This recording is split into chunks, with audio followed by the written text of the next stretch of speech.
Hello दोस्तों, Nobel bye JPG में आपका स्वागत है। यहाँ पर हम आपको दिलचस्प नोबल से आधारित कहानियाँ पेश है। हर कहानी में जीवन, प्रेम, संघर्ष और जीवन की अनोखी कहानी होती है। यदि आपको हमारी कहानी पसंद आती है तो कृपया हमारे चैनल को सब्सक्राइब करें और लाइक करना न भूलें। आपका समर्थन हमें और बेहतर बनाने में मदद करता है। अध्याय 21 परिवर्तन। जल्दी करो और भागो। ये देखकर कि स्थिति ठीक नहीं थी, 3 तलवार गठबंधन के सदस्य भागने लगे। तारानकन जी। हालांकि उनके भागने से कोई फर्क नहीं पड़ा। हवा में भरी अजीब गैस ने मानो उन्हें अपना लक्ष्य पा लिया था और बिजली की गति से वह तीनों लोगों की ओर चली। दूर भागो। ऐसे अजीबोगरीब पदार्थों का सामना करते ही वे तीनों पागलों की तरह अपने हाथों में लोहे की तलवार लहराने लगे, लेकिन गैस के आगे उसका कोई असर नहीं हुआ। गैस का उन पर कोई असर नहीं हुआ और आखिर में गैस उनके दिमाग में घुस गई। टिल्ड। उसी क्षण तीनों के चेहरे बदल गए। उन्होंने अपने हाथों में पकड़ी लोहे की तलवारें फेंक दी, सिर ढक लिया और दर्द से कराहने लगे। चू फैंग साफ तौर पर देख सकता था कि उनके चेहरे सफेद से हरे से बैंगनी हो गए थे और वे पहले जमीन पर घुटनों के बल बैठे थे, लेकिन फिर वे इधर उधर लौटने लगे। कोई भी बता सकता था कि वे दर्द की भारी लहरों से पीड़ित थे, लेकिन ये दर्दनाक चीख सिर्फ कुछ पलों तक ही रही। बहुत जल्दी ही उन तीनों की सांसें थम गईं और उनके पैर लंगड़े हो गए और वे मर गए। उनके मरने के चेहरे बेहद असामान्य थे। उनके चेहरे सूज गए थे, चेहरे के साथ छिद्रों से खून बह रहा था, उनकी आंखें बाहर निकल आई थीं और यहाँ तक कि उनके बाल भी झड़ने लगे थे। ये बहुत ही भयानक था। तारानकन जी। लेकिन चू फैंग के लिए सबसे अधिक भयावह चीज थी अजीब गैस। तीनों लोगों की दर्दनाक मौत के बाद उनके दिमाग में गई गैस वापस बाहर निकल गई। साथ ही चारों ओर से अजीब गैस धीरे धीरे चू फैंग की ओर तैरने लगी। कृपया मुझे बचाओ। चू फैंग घबरा गया और उसने रहस्यमय बूढ़े आदमी की ओर देखा, क्योंकि उसे पता चला कि गैस बूढ़े आदमी के आसपास के क्षेत्र को छोड़कर हर जगह तैर रही थी। इसका मतलब था कि कमोबेश रहस्यमयी चीजें बूढ़े आदमी से डरती थीं। लेकिन चू फैंग की मदद की पुकार न केवल बूढ़े आदमी की सहानुभूति प्राप्त करने में विफल रही, बल्कि इससे उसके चारों ओर अजीब गैस भी उत्तेजित हो गई और उसी क्षण उन्होंने बिजली की गति से चू फैंग पर हमला कर दिया। लानत है। ये देखकर कि स्थिति ठीक नहीं थी, चू फैंग का शरीर हरकत में आया और वह पागलों की तरह उस बूढ़े आदमी की ओर भागा। वह उस आदमी का इस्तेमाल करके विपत्ति से बचना चाहता था। हालांकि उसने अजीब गैस की गति को कम करके आंका। कुछ कदम दौड़ने के बाद चू फैंग को अपने मस्तिष्क से दर्द की लहर महसूस हुई, जैसे कि कुछ उसकी चेतना में प्रवेश कर गया हो और उसके मस्तिष्क को फाड़ रहा हो। टिल्ड। कुछ ही समय बाद दर्द बढ़ता गया और चू फैंग को पहले से ही पता था कि अजीब गैस की एक बड़ी मात्रा उसके मस्तिष्क में प्रवेश कर गई है। वे चीजें उसके शरीर को खा रही थीं और असहनीय दर्द ला रही थीं। ऐसी परिस्थितियों में चू फैंग के पास प्रतिरोध करने का कोई रास्ता नहीं था और वह बहुत जल्दी जमीन पर गिर गया। वह जोर से चिल्लाते हुए पहले वाले 3 तलवार गठबंधन सदस्यों की तरह आगे पीछे लुढ़कने लगा। उस दृश्य को देखते हुए रहस्यमय बूढ़ा व्यक्ति बिल्कुल भी विचलित नहीं हुआ। हालांकि उसके चेहरे पर जो अजीब मुस्कान थी वह धीरे धीरे फीकी पड़ गई और उसकी जगह एक निराशा ने ले ली। टिल्ड। लेकिन ठीक उसी समय चू फैंग अचानक गुर्राने लगा। उसके सिर से एक सफेद किरण भंवर की तरह फैली और उसके चारों ओर घूमने लगी। देखते ही देखते कई मीटर की परिधि में मौजूद सारी अजीबोगरीब गैस धूल और धुएं की तरह उड़ गई। गुर्राने के बाद चू फैंग बिना शक्ति के जमीन पर लेट गया और बेहोश हो गया। लेकिन वह सफेद किरण भंवर उसके साथ घूमती रही। प्रकाश के भंवर के संरक्षण में चारों ओर से अजीब गैस चू फैंग के करीब आने की हिम्मत नहीं कर पाए। यहाँ तक कि पहले की कान भेदने वाली आवाजें भी बहुत गहरी और धीमी हो गईं, जैसे कि वे डर गए हों।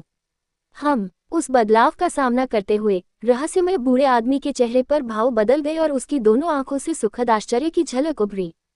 उसके बाद उसने अपनी बड़ी आस्तीन लहराए और हर जगह एक अजीब सी लहर फैल गई। सारी गैस सफेद हड्डियों में वापस चली गई। जब अजीब गैस गायब हो गई तो चू फैंग के शरीर के चारों ओर प्रकाश का भावर भी धीरे धीरे चू फैंग के मस्तिष्क में वापस चला गया। लगभग 1000 साल के इंतजार के बाद मैं आखिरकार एक ऐसे व्यक्ति से मिला जो मेरे लिए सही है। मुझे उम्मीद है कि तुम मुझे निराश नहीं करोगे। बूढ़े आदमी का शरीर हिला, हवा में तैरा और फिर धीरे धीरे चू फैंग के सामने सरक गया। उसके बाद उसने अपनी उंगलियां आगे बढ़ाईं और चू फैंग की छाती की ओर इशारा किया। उसकी उंगलियों से कई जुगनू जैसी चमकती हुई वस्तुएं उड़कर चू फैंग की छाती में जा लगीं। जब वे चमकती हुई वस्तुएं चू फैंग के कपड़ों से होकर उसके शरीर में प्रवेश कर गईं, तो उसके कपड़े तो सुरक्षित रहे, लेकिन उसकी छाती पर चमक के कई बिंदु दिखाई देने लगे। बूढ़ा आदमी चुपचाप चू फैंग को देखता रहा जब तक कि चू फैंग की छाती से चमक गायब नहीं हो गई। फिर उसने धीरे से अपनी आंखें बंद कर लीं। अचानक बीच में बूढ़े आदमी के साथ एक भयंकर गहरे हरे रंग का तूफान घूमने लगा और तूफान में सार के बिंदु थे जिनमें अतुलनीय भयानक दबाव था। तुरंत इसने पहाड़ी जंगल को अपनी चपेट में ले लिया। अजीब बात यह थी कि तूफान हवा में ऊपर नहीं उठा, बल्कि जमीन में नीचे की ओर जाने लगा। आखिरकार वह मिट्टी में गहराई तक चला गया और विशाल सफेद हड्डियां भी गायब हो गईं। हिंसक तूफान के बाद जंगल के सभी फूल, घास और पेड़ किसी भी तरह से नहीं बदले और रात का आसमान भी फिर से धरती को ढक गया। एकमात्र परिवर्तन ये था कि चू फैंग बेहोश हो गया था और तलवार गठबंधन के 3 सदस्य मर गए थे। हल्की हवा चली और हल्की ठंडक आई। उस ठंड ने चू फैंग को भी होश में ला दिया और उसने धीरे से अपनी आंखें खोली। मम्मा, क्या हुआ? क्या मैं सपना देख रहा था? चू फैंग उठकर बैठ गया और अपने दर्द भरे सिर पर हाथ फेरते हुए उसने चारों ओर देखा। उसने पाया कि पहले वाला डरावना दृश्य पूरी तरह से गायब हो गया था और उसे लगा कि पिछला अनुभव केवल एक सपना था। ये सही नहीं है। जब चू फैंग की नज़र तलवार गठबंधन के 3 सदस्यों पर पड़ी, तो वह अचानक उठ खड़ा हुआ। जब उसने मौत की भयावह स्थितियों को देखा, तो उसे पता चल गया कि पिछली घटनाएं वास्तव में घटित हुई थीं। ये बहुत डरावना है। इस आध्यात्मिक औषधि पर्वत में ऐसी अजीब जगह क्यों है? 1000 हड्डियों वाला कब्रिस्तान, ये कहाँ से आया? वह रहस्यमय बूढ़ा आदमी कौन है? चू फैंग पूरी तरह से हैरान था। अब तक जो कुछ भी हुआ वह अकल्पनीय था, क्योंकि जो कुछ भी हुआ वह पहले से ही उसकी सहनीय सीमा से परे था। तारानकन शश। ठीक उसी समय चू फैंग ने अचानक कदमों की आवाज सुनी और वह जान गया कि लोग पास आ रहे हैं। स्थिति को देखते हुए चू फैंग पीछे मुड़ा और जंगल में गहरे भाग गया। उसे वहां से चले जाने की आवश्यकता थी, क्योंकि वह लोगों को यह नहीं बता सकता था कि वह 3 तलवार गठबंधन सदस्यों से जुड़ा हुआ है, अन्यथा उसके पास इसे समझाने का कोई तरीका नहीं होगा। वह ये नहीं कह सकता था कि वे किंवदंतियों के अनुसार 1000 हड्डियों वाले कब्रिस्तान में घुस गए थे और फिर तीनों मारे गए, जबकि उसे खरोंच तक नहीं आई थी, है ना? ये बहुत अजीब था, और अगर वह लोगों को बताता भी, तो कोई भी इस पर विश्वास नहीं करता। भले ही लोग इस पर विश्वास कर लें, चू फैंग एजो ड्रैगन स्कूल में एक अजीब व्यक्ति बन जाएगा, इसलिए उसे सभी कनेक्शन हटाने होंगे। चू फैंग भागते हुए जल्दी ही समझ गया कि उसके अंदर कुछ अलग है। उसे लगा कि उसकी इंद्रियां बहुत स्पष्ट हैं। हवा से हिलती घास भी उसे महसूस हो रही थी। उसे पहले कभी ऐसा एहसास नहीं हुआ था। क्या मेरा सिर इतना संवेदनशील है क्योंकि इस आध्यात्मिक औषधि पर्वत में रात के सन्नाटे के साथ बहुत अधिक आध्यात्मिक ऊर्जा है? चू फैंग ने ये जानने की कोशिश की कि उसे बेहतर होश क्यों है, लेकिन उसने अचानक अपने कदम रोक दिए। तुरंत उसकी दोनों आंखें चमक उठीं और उसके चेहरे पर आश्चर्य की झलक उभरी। उसने एक अजीब ऊर्जा को हिलते हुए महसूस किया, और हालांकि यह अभी भी काफी दूर थी, वह पुष्टि कर सकता था कि यह एक आकाश आत्मा घास थी। अध्याय 22 लड़की और राक्षस के बीच महान युद्ध। मैं ये कल्पना तो नहीं कर रहा हूं न? चू फैंग को यह महसूस करके आश्चर्य हुआ कि आध्यात्मिक घास कहाँ स्थित थी, और बेशक चू फैंग जानता था कि इसका क्या मतलब है। यदि वह अनुभूति वास्तविक थी, तो इसका अर्थ था कि आध्यात्मिक औषधि पर्वत पर वह पानी में मछली की तरह था। तारानकन फफ। ये सोचते हुए चू फैंग ने बिना किसी हिचकिचाहट के उस दिशा की ओर चलना शुरू कर दिया जहां से उसे कुछ महसूस हुआ था। वह उस चीज की पूरी तरह से जांच करना चाहता था। जैसे जैसे वह करीब आता गया, चू फैंग और अधिक खुश होता गया, क्योंकि उसके मस्तिष्क में आकाश आत्मा घास की हलचलें और अधिक मजबूत होती जा रही थी, जिसका कमोबेश मतलब था कि उसकी भावना एक भ्रम नहीं थी। जब चू फैंग दूसरी झाड़ी के पास से गुजरा, तो उसने अपने सामने एक लाल पौधा देखा। यह आकाश आत्मा घास थी। Sky spirit grass ground spirit grass से काफी बेहतर थी। लाल शाखाएं और तने से लाल चमक निकलती थी और ऐसा लगता था जैसे उसमें आग लगी हो। रात के समय ये खास तौर पर खूबसूरत लगती थी। छोटी सी बात है, पूरे दिन मेरे साथ खेलने के बाद मैं देखूंगा कि इस बार तुम मुझसे बच सकती हो या नहीं। जैसे ही उसने आकाशीय आत्मा घास को देखा, चू फैंग रुका नहीं और तुरंत आगे बढ़ गया। उसने अपनी आध्यात्मिक ऊर्जा को अपने पैरों के तलवों पर केंद्रित किया और उसकी गति एक पल में दोगुनी हो गई। पलक झपकते ही वह आकाशीय आत्मा घास के सामने पहुंच गया।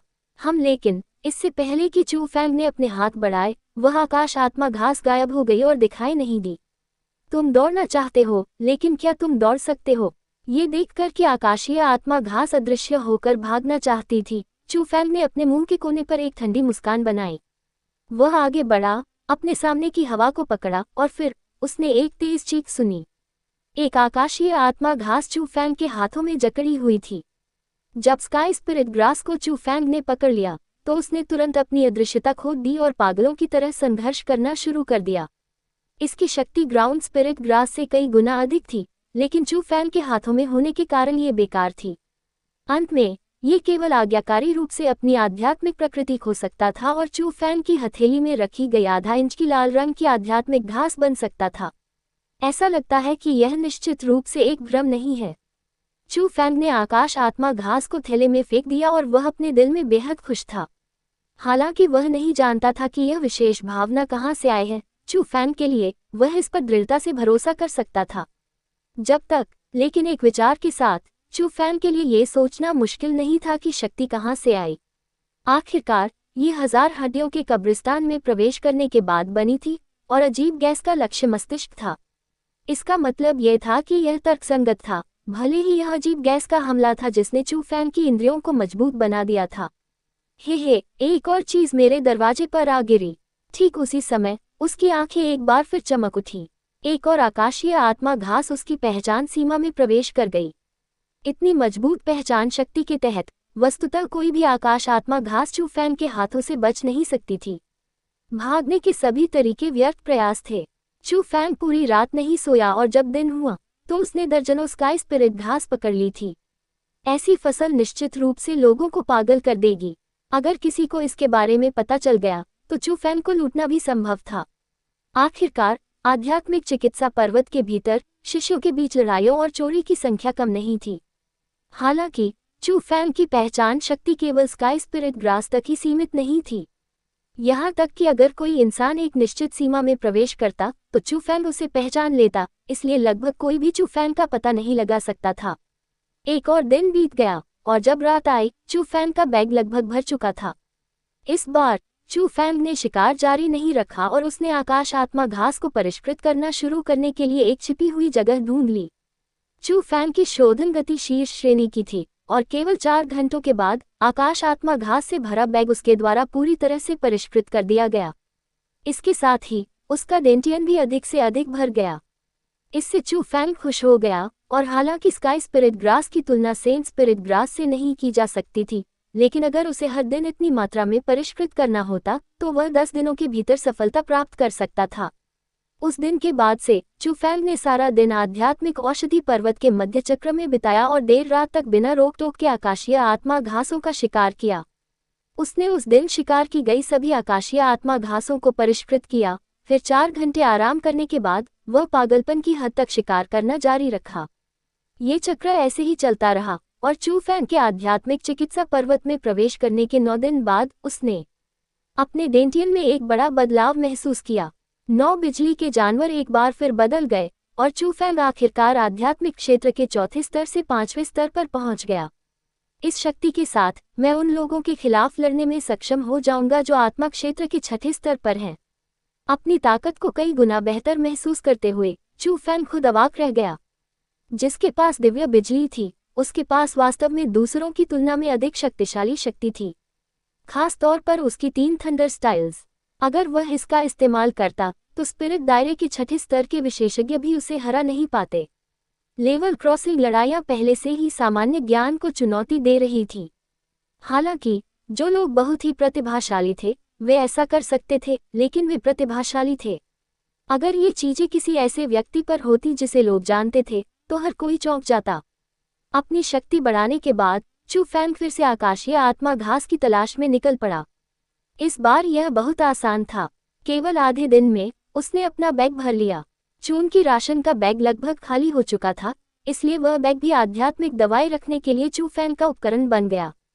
हालांकि वर्तमान चू फैंग केवल स्काई स्पिरिट ग्रास के बारे में नहीं सोच रहा था।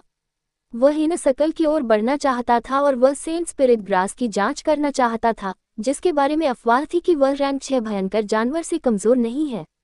यह आभा, लेकिन लंबे समय तक आंतरिक घेरे में प्रवेश करने से पहले चू फैंग ने 2 प्रकार की आभा महसूस की और वे दोनों बेहद मजबूत थीं। सबसे पहले आध्यात्मिक औषधियां थीं। घनी भरी, बुरी आभा स्पष्ट रूप से संत आत्मा घासों से थी, जिनकी आध्यात्मिक प्रकृति थी। उनमें से बहुत सारे थे, लगभग 100। दूसरी आभा मनुष्य की थी। ये भी बहुत बड़ी थी, इसलिए यह आत्मा क्षेत्र के 7वें स्तर का विशेषज्ञ होना चाहिए। उस समय दोनों आभाएं आपस में मिल गई थीं। ये स्पष्ट था कि वह व्यक्ति संत आत्मा घासों के साथ एक महान युद्ध कर रहा था। लेकिन उस व्यक्ति की आभा स्थिर नहीं थी, इसलिए वे किसी जाल में फंस गए होंगे। किसने अकेले इतने सारे संत आत्मा घासों को चुनौती देने की हिम्मत की? उत्सुकता से चू फैंग ने परिणाम देखने का फैसला किया। जब वह पेड़ों की परतों के ऊपर से छलांग लगाने लगा, तो दूर से दृश्य देखकर वह दंग रह गया। बैंगनी कांटों से भरा 3 मीटर लंबा विशाल पौधा अपने मुंह में दांतों से भरा हुआ था। यह अपने शरीर से एक दमनकारी आभा उत्सर्जित कर रहा था और यह संत आत्मा घास जैसा भी नहीं लग रहा था। यह एक राक्षस जैसा लग रहा था।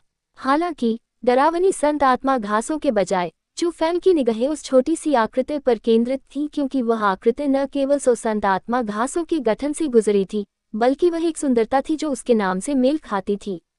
वह सुंदर लंबे बाल, वह नाजुक चेहरा, वह बर्फ सी सफेद त्वचा, वह आंखें जो खतरे के सामने भयभीत नहीं थीं और इसके बजाय अधिक थीं, चू फैंग को गहराई से आकर्षित कर रही थी। वह लड़की निस्संदेह चू फैंग द्वारा देखी गई सबसे खूबसूरत लड़की थी। लेकिन चू फैंग का उसकी ओर आकर्षित होने का कारण केवल उसका रूप नहीं था, बल्कि उसकी उम्र में उसके पास जो ताकत थी, वह भी थी। नीचे सावधान रहें। अचानक चू फैंग जोर से चिल्लाया, क्योंकि उसे लगा कि लड़की के पैरों के नीचे एक संत आत्मा घास छिपी हुई थी। क्या लड़की ने चू फैंग को देखा भी नहीं था, इसलिए ऐसी अप्रत्याशित चीख सुनकर वह आश्चर्यचकित हो गई। उसने अवचेतन रूप से अपने दोनों पैरों से जमीन पर थपथपाया और हवा में छलांग लगा दी। जैसे ही वह जमीन से उठी, एक विशाल संत आत्मा घास अपने नुकीले दांतों और पंजों को बाहर निकालकर जमीन से बाहर आ गई। उस अप्रत्याशित घटना ने उस लड़की के मन में डर पैदा कर दिया।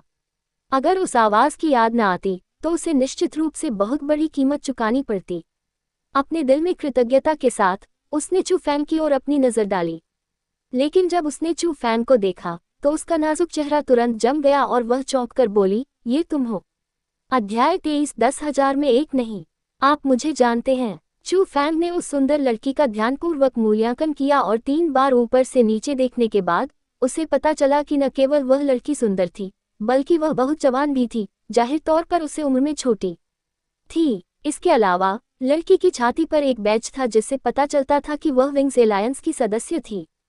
हालांकि उस लड़की ने चू फैंग को चौंका दिया, लेकिन वह वास्तव में लड़की को नहीं पहचान पाया। तुम्हें कौन जानता है? जल्दी करो और चले जाओ, यह ऐसी जगह नहीं है जहां तुम आ सको। लड़की ने चू फैंग की ओर देखा, फिर खुद को संत आत्मा घासों के खिलाफ विशाल लड़ाई में झोंकना जारी रखा और ऐसा लग रहा था कि वह चू फैंग पर बेहद गुस्सा थी। हालांकि चू फैंग को नहीं पता था कि लड़की इतनी गुस्से में क्यों थी। चू फैंग को पहले से ही पता था कि लड़की को संत आत्मा घास ने घेर लिया है। वह भागना चाहती थी, लेकिन उसके पास वह मौका नहीं था। यदि ऐसा ही चलता रहा तो लड़की अपनी शारीरिक शक्ति के कारण आगे नहीं बढ़ पाएगी और वहीं मर जाएगी। एक आदमी होने के नाते चू फैंग इतनी खूबसूरत लड़की को उन राक्षसों द्वारा कैसे खा जाने दे सकता था? वह ऐसी किसी चीज को अनदेखा नहीं कर सकता था। तो उस बारे में सोचते हुए चू फैंग बिना किसी हिचकिचाहट के कूद गया। लेकिन जैसे ही वह अंदर गया, उसे थोड़ा पछतावा हुआ। बड़ी संख्या में राक्षसों ने उसकी उपस्थिति महसूस की और सीधे उस पर हमला करना शुरू कर दिया। ऐसा लगता है कि मुझे पूरी ताकत लगानी होगी। जीवन एक धागे से लगता हुआ था, इसलिए चू फैंग ने अब और पीछे नहीं हटना चाहा।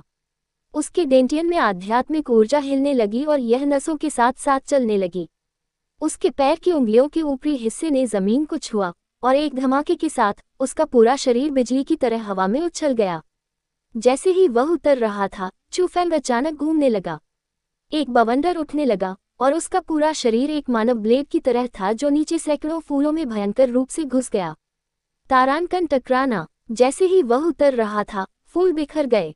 जैसे ही वह उतरा, जमीन पर एक गहरा गड्ढा बन गया, जिसके चारों ओर दरारें पड़ गईं। एक संत आत्मा घास को चू फैंग ने मौके पर ही मार डाला और वह उसकी उंगली जितनी बड़ी हो गई। उसने 3 थंडर स्टाइल्स की पहली 2 स्टाइल्स प्रदर्शित की, फिर भी उसने केवल एक सेंट स्पिरिट ग्रास को मारा। ये चू फैंग के लिए अप्रत्याशित था। आखिरकार यह उसका सबसे मजबूत ट्रम्प कार्ड था।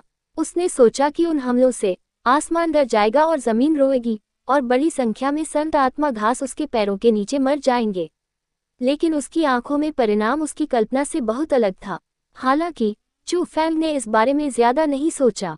लगभग उसी समय जब वह उतरा, वह अचानक फिर से उछल पड़ा क्योंकि उसे लगा कि कम से कम 3 संत आत्मा घास थे जिन्होंने पीछे से हमला किया था। क्या तुम मरना चाहते हो? संत आत्मा घास के आक्रमण स्वरूप में परिवर्तन और आसपास से आती चीखने की आवाजों को महसूस करके लड़की को पता चल गया कि चू फैंग कूद पड़ा है। लेकिन जब उसने चू फैंग की दिशा में अपनी नजर डाली तो वह आश्चर्यचकित हुए बिना नहीं रह सकी। चाहे उसने जो भी सोचा हो, उसने कभी अनुमान नहीं लगाया होगा कि चू फैंग अपनी इच्छानुसार संत आत्मा घासों की सेना के भीतर आ और जा सकता है, जिससे वह भी डरती थी। संत आत्मा घास के हमलों को देखे बिना भी वह अभी भी सटीक रूप से चकमा दे सकता था और हमला कर सकता था। हालांकि वह चू फैंग द्वारा इस्तेमाल किए गए कौशल को नहीं पहचानती थी, फिर भी वह शक्ति से बता सकती थी कि यह कम से कम रैंक 4 का कौशल था। ये लड़का, उसने अभी अभी आत्मा क्षेत्र के 5वें स्तर में प्रवेश किया है और वह पहले से ही रैंक 4 कौशल का उपयोग कर सकता है। लड़की चू फैंग के प्रदर्शन की ओर गहराई से आकर्षित थी। बाईं ओर सावधान रहें। जैसे ही लड़की अचंभित थी, चू फैंग अचानक चिल्लाया। ये सुनकर लड़की अचानक घबरा गई और उसने जल्दी से अपना शरीर घुमाया। एक हथेली से उसने अपना बायां हाथ पकड़ा और कांटेदार बेल को पकड़ लिया। बेलों को पकड़ने के बाद लड़की ने अपनी मुट्ठी बंद की और बेलों को टुकड़ों में तोड़ दिया। एक और हथेली ब्लेड की तरह बाहर निकली और एक ठंडी चमक के साथ उसने संत आत्मा घास को 2 टुकड़ों में काट दिया।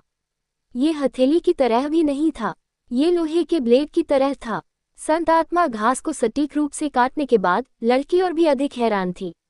चू फैंग स्पष्ट रूप से उसकी ओर पीठ करके देख रहा था, इसलिए वह कैसे देख सकता था कि उसके बाईं ओर एक संत आत्मा घास हमला कर रही थी। जब तक तारानकन फफफ। ठीक उसी समय चू फैंग बिजली की तरह लड़की के बगल में आ गया। उस समय वह पसीने से लथपथ था और उसके कपड़ों पर खून के धब्बे भी दिखाई दिए। संत आत्मा घास बहुत मजबूत थी और उनकी संख्या बहुत अधिक थी। हालांकि चू फैंग के पास मजबूत पहचान शक्ति और उसकी अतुलनीय रूप से मजबूत 3 थंडर शैलियां थीं, लेकिन जो आत्मा क्षेत्र के 5वें स्तर पर था वह उनके प्रति थोड़ा कमजोर था। ओई, अगर तुम जिंदा बाहर निकलना चाहती हो तो मेरी बात मानो, चू फैंग ने लड़की से कहा। तुम चाहते हो कि मैं तुम्हारी बात सुनूं? तुम्हारे सपनों में? लड़की बेहद नाराज थी। बताओ, क्या तुम कुछ समझ रहे हो? मैं तुम्हें बचाने के लिए यहाँ आया था और तुम मेरे साथ ऐसा व्यवहार कर रहे हो। इसके अलावा क्या आपने यह नहीं देखा कि ये संत आत्मा घास थोड़ी अजीब हैं? वे अंधाधुंध हमला नहीं करते हैं और उनके पास सख्त समन्वय है। यदि आप उनके साथ आमने सामने जाने वाले हैं तो आप केवल थक जाएंगे। बकवास, ये तो साफ है, मुझे ये पहले से ही पता था। हालांकि उसने सतह पर ऐसा कहा था, लेकिन उसके दिल में वह बस यही समझती थी। अगर चू फैंग की याद न होती तो वह वास्तव में इस पर ध्यान नहीं देती। उसकी ताकत के साथ सेंट स्पिरिट ग्रास को मारना मुश्किल नहीं था, लेकिन यह स्पष्ट था कि वह सेंट स्पिरिट ग्रास की इस भीड़ के सामने असहाय थी। सीधे टकराव की बहुत कम संभावना थी और उसे हमेशा उनके हमलों से बचने की जरूरत थी। अगर तुम सुनना नहीं चाहती तो कोई बात नहीं, क्योंकि मैं यहाँ से जिंदा ही जा सकता हूँ। चू फैंग ने ठंडी सांस ली और जाने के लिए तैयार हो गया। ओई, मत करो। चू फैंग को जाते देख लड़की घबरा गई। उसने पहले ही चू फैंग की क्षमता देख ली थी, इसलिए उसे कोई संदेह नहीं था कि चू फैंग सफलतापूर्वक भाग सकता है। हालांकि वह नहीं भाग सकी, इसलिए उसने तुरंत कहा, मैं तुम्हारी बात मानूंगी। हे, लड़की के प्यारे आज्ञाकारी रूप को देखकर चू फैंग ने हंसते हुए कहा, यह बेहतर है। चू फैंग को खुद पर इतना गर्व करते देख लड़की का मुंह फूल गया। हालांकि उसकी ताकत चू फैंग से ज्यादा थी, लेकिन वह जानती थी कि अगर उसे बचना है तो उसे चू फैंग पर भरोसा करना होगा। उन दोनों ने समन्वय करने की पूरी कोशिश की और चू फैंग के आदेश के तहत लड़की की ताकत वास्तव में प्रदर्शित हुई। लगभग 100 संत आत्मा घासों को केवल 1 घंटे में दोनों लोगों द्वारा पूरी तरह से नष्ट कर दिया गया। विशाल युद्ध के बाद चू फैंग ने युद्ध के मैदान की सफाई शुरू कर दी। बेशक जमीन को भरने वाली संत आत्मा घास में उसका भी हिस्सा था। हालांकि मुख्य शक्ति लड़की थी, लेकिन वह मुख्य दिमाग था। क्या इस आदमी ने रहस्यमय तकनीकों में प्रशिक्षण लिया है? चू फैंग को देखकर जो खुशी से संत आत्मा घास उठा रहा था, बगल में बैठी मोटी सांस लेती लड़की ने बड़बड़ाना शुरू कर दिया। पहले आत्मरक्षा के लिए चू फैंग लगातार रैंक 4 कौशल का उपयोग कर रहा था। हालांकि रैंक 4 कौशल मजबूत थे, लेकिन उन्होंने बहुत सारी आध्यात्मिक ऊर्जा का उपभोग किया। अधिकांश लोग अपनी आध्यात्मिक ऊर्जा समाप्त होने से पहले इसे केवल कुछ बार ही उपयोग कर सकते थे। हालांकि इतने लंबे समय तक इसका इस्तेमाल करने के बाद चू फैंग को थकावट का कोई एहसास भी नहीं हुआ।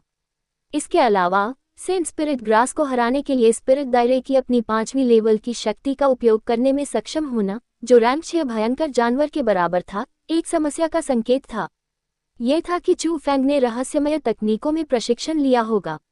रहस्यमय तकनीकें वे रहस्यमय तकनीकें थीं। साधक अधिक आध्यात्मिक ऊर्जा एकत्र करने, आध्यात्मिक औषधि को अधिक तेजी से परिष्कृत करने में सक्षम थे, जिससे डेंटियन में आध्यात्मिक ऊर्जा अधिक समृद्ध हो गई और युद्ध क्षमताएं सामान्य लोगों की तुलना में कई गुना अधिक मजबूत हो गईं। लेकिन रहस्यमय तकनीकें बहुत कम थीं, और यहाँ तक कि एजियो ड्रैगन स्कूल में भी केवल कुछ ही थीं। उन्हें केवल मुख्य शिष्यों को साधना के लिए प्रदान किया गया था और आंतरिक दरबार के शिष्यों के पास उन्हें छूने का भी कोई तरीका नहीं था। चू फैंग के अनमोल रहस्यमय तकनीकों में साधना करने में सक्षम होने के कारण स्वाभाविक रूप से लड़की ने चू फैंग को दूसरे नजरिए से देखा। हालांकि वह नहीं जानती थी कि चू फैंग की आध्यात्मिक ऊर्जा इतनी मजबूत क्यों थी। ये किसी रहस्यमय तकनीक की वजह से नहीं था, यह उसके डेंटियन में मौजूद दिव्य बिजली की वजह से था। ऐसा लगता है कि न केवल आपकी आत्मिक शक्ति प्रभावशाली है, बल्कि आपके पास भरपूर आध्यात्मिक ऊर्जा भी है। लड़की खड़ी हुई और अपने दोनों हाथों को पीठ के पीछे रखकर चू फैंग के पास चली गई। कौन सी आत्मिक शक्ति? चू फैंग ने शून्य भाव से देखा। अभी भी मूर्ख बन रही हो। यदि तुम्हारे पास आत्मा शक्ति नहीं होती तो तुम संत आत्मा घासों के हमले को स्पष्ट रूप से कैसे देख पाती? लड़की ने खाली नजरों से चू फैंग की ओर देखा। तुम मेरी पहचान शक्ति के बारे में बात कर रहे हो? चू फैंग चौंक गया, क्योंकि वह जानता था कि लड़की का क्या मतलब था। पता लगाने की शक्ति? मेरे भगवान, आपने आत्मा शक्ति को पता लगाने की शक्ति कहा। आप वास्तव में एक गंवार हैं। चू फैंग की ओर लड़की की नज़र अधिक से अधिक तिरस्कारपूर्ण होती गई।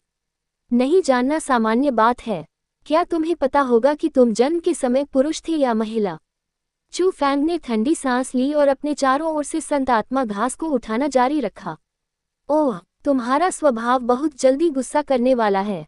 लड़की ने प्यार से मुस्कुराकर उसे पकड़ लिया और फिर हंसते हुए बोली, क्या तुम्हें पता है कि 10,000 में से एक व्यक्ति के पास भी यह आत्मिक शक्ति नहीं होती? अध्याय 24। क्या तुम मुझसे शादी करने की हिम्मत रखते हो? ऐसा लगता है कि आप सचमुच इस आत्मिक शक्ति को समझते हैं। चू फैंग का दिल दहल गया।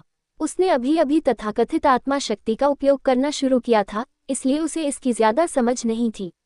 लेकिन वह ये भी जानता था कि जब लड़की ने कहा कि 10,000 में से एक भी ऐसा नहीं है जिसके पास आत्मा की शक्ति हो, तो ये बात सच हो सकती है। ये बहुत स्पष्ट था कि इस बेहद प्रतिभाशाली लड़की के पास ये शक्ति नहीं थी। इसके अलावा उसके प्रति उसका व्यवहार 180 डिग्री बदल गया, जिससे पता चला कि यह आत्मिक शक्ति काफी प्रभावशाली चीज थी जो साधारण लोगों के पास नहीं थी। लेकिन हाँ, जरूर, आत्मा की शक्ति स्वर्ग की कृपा है। ये प्रकृति द्वारा लाई जाती है और साधना द्वारा अप्राप्य है। जिन लोगों में आत्मिक शक्ति होती है, उन्हें मनुष्य के भीतर का ड्रैगन कहा जा सकता है। न केवल उनकी साधना प्रतिभा अत्यंत प्रबल होगी, बल्कि उनका अवलोकन भी बेजोड़ होगा। कोई आश्चर्य नहीं कि मेरी बड़ी बहन ने आपको देखा और हमारे विंग्स एलायंस से आपको आमंत्रित करने के लिए कहा। आपकी बड़ी बहन? मैं अपना परिचय देना भूल गई। मेरा नाम सू मेई है, मेरी उम्र 14 साल है। और आप मेरी बड़ी बहन को तो जानते ही होंगे, उसका नाम सू रो है। आप एल्डर सू रो की बहन हैं।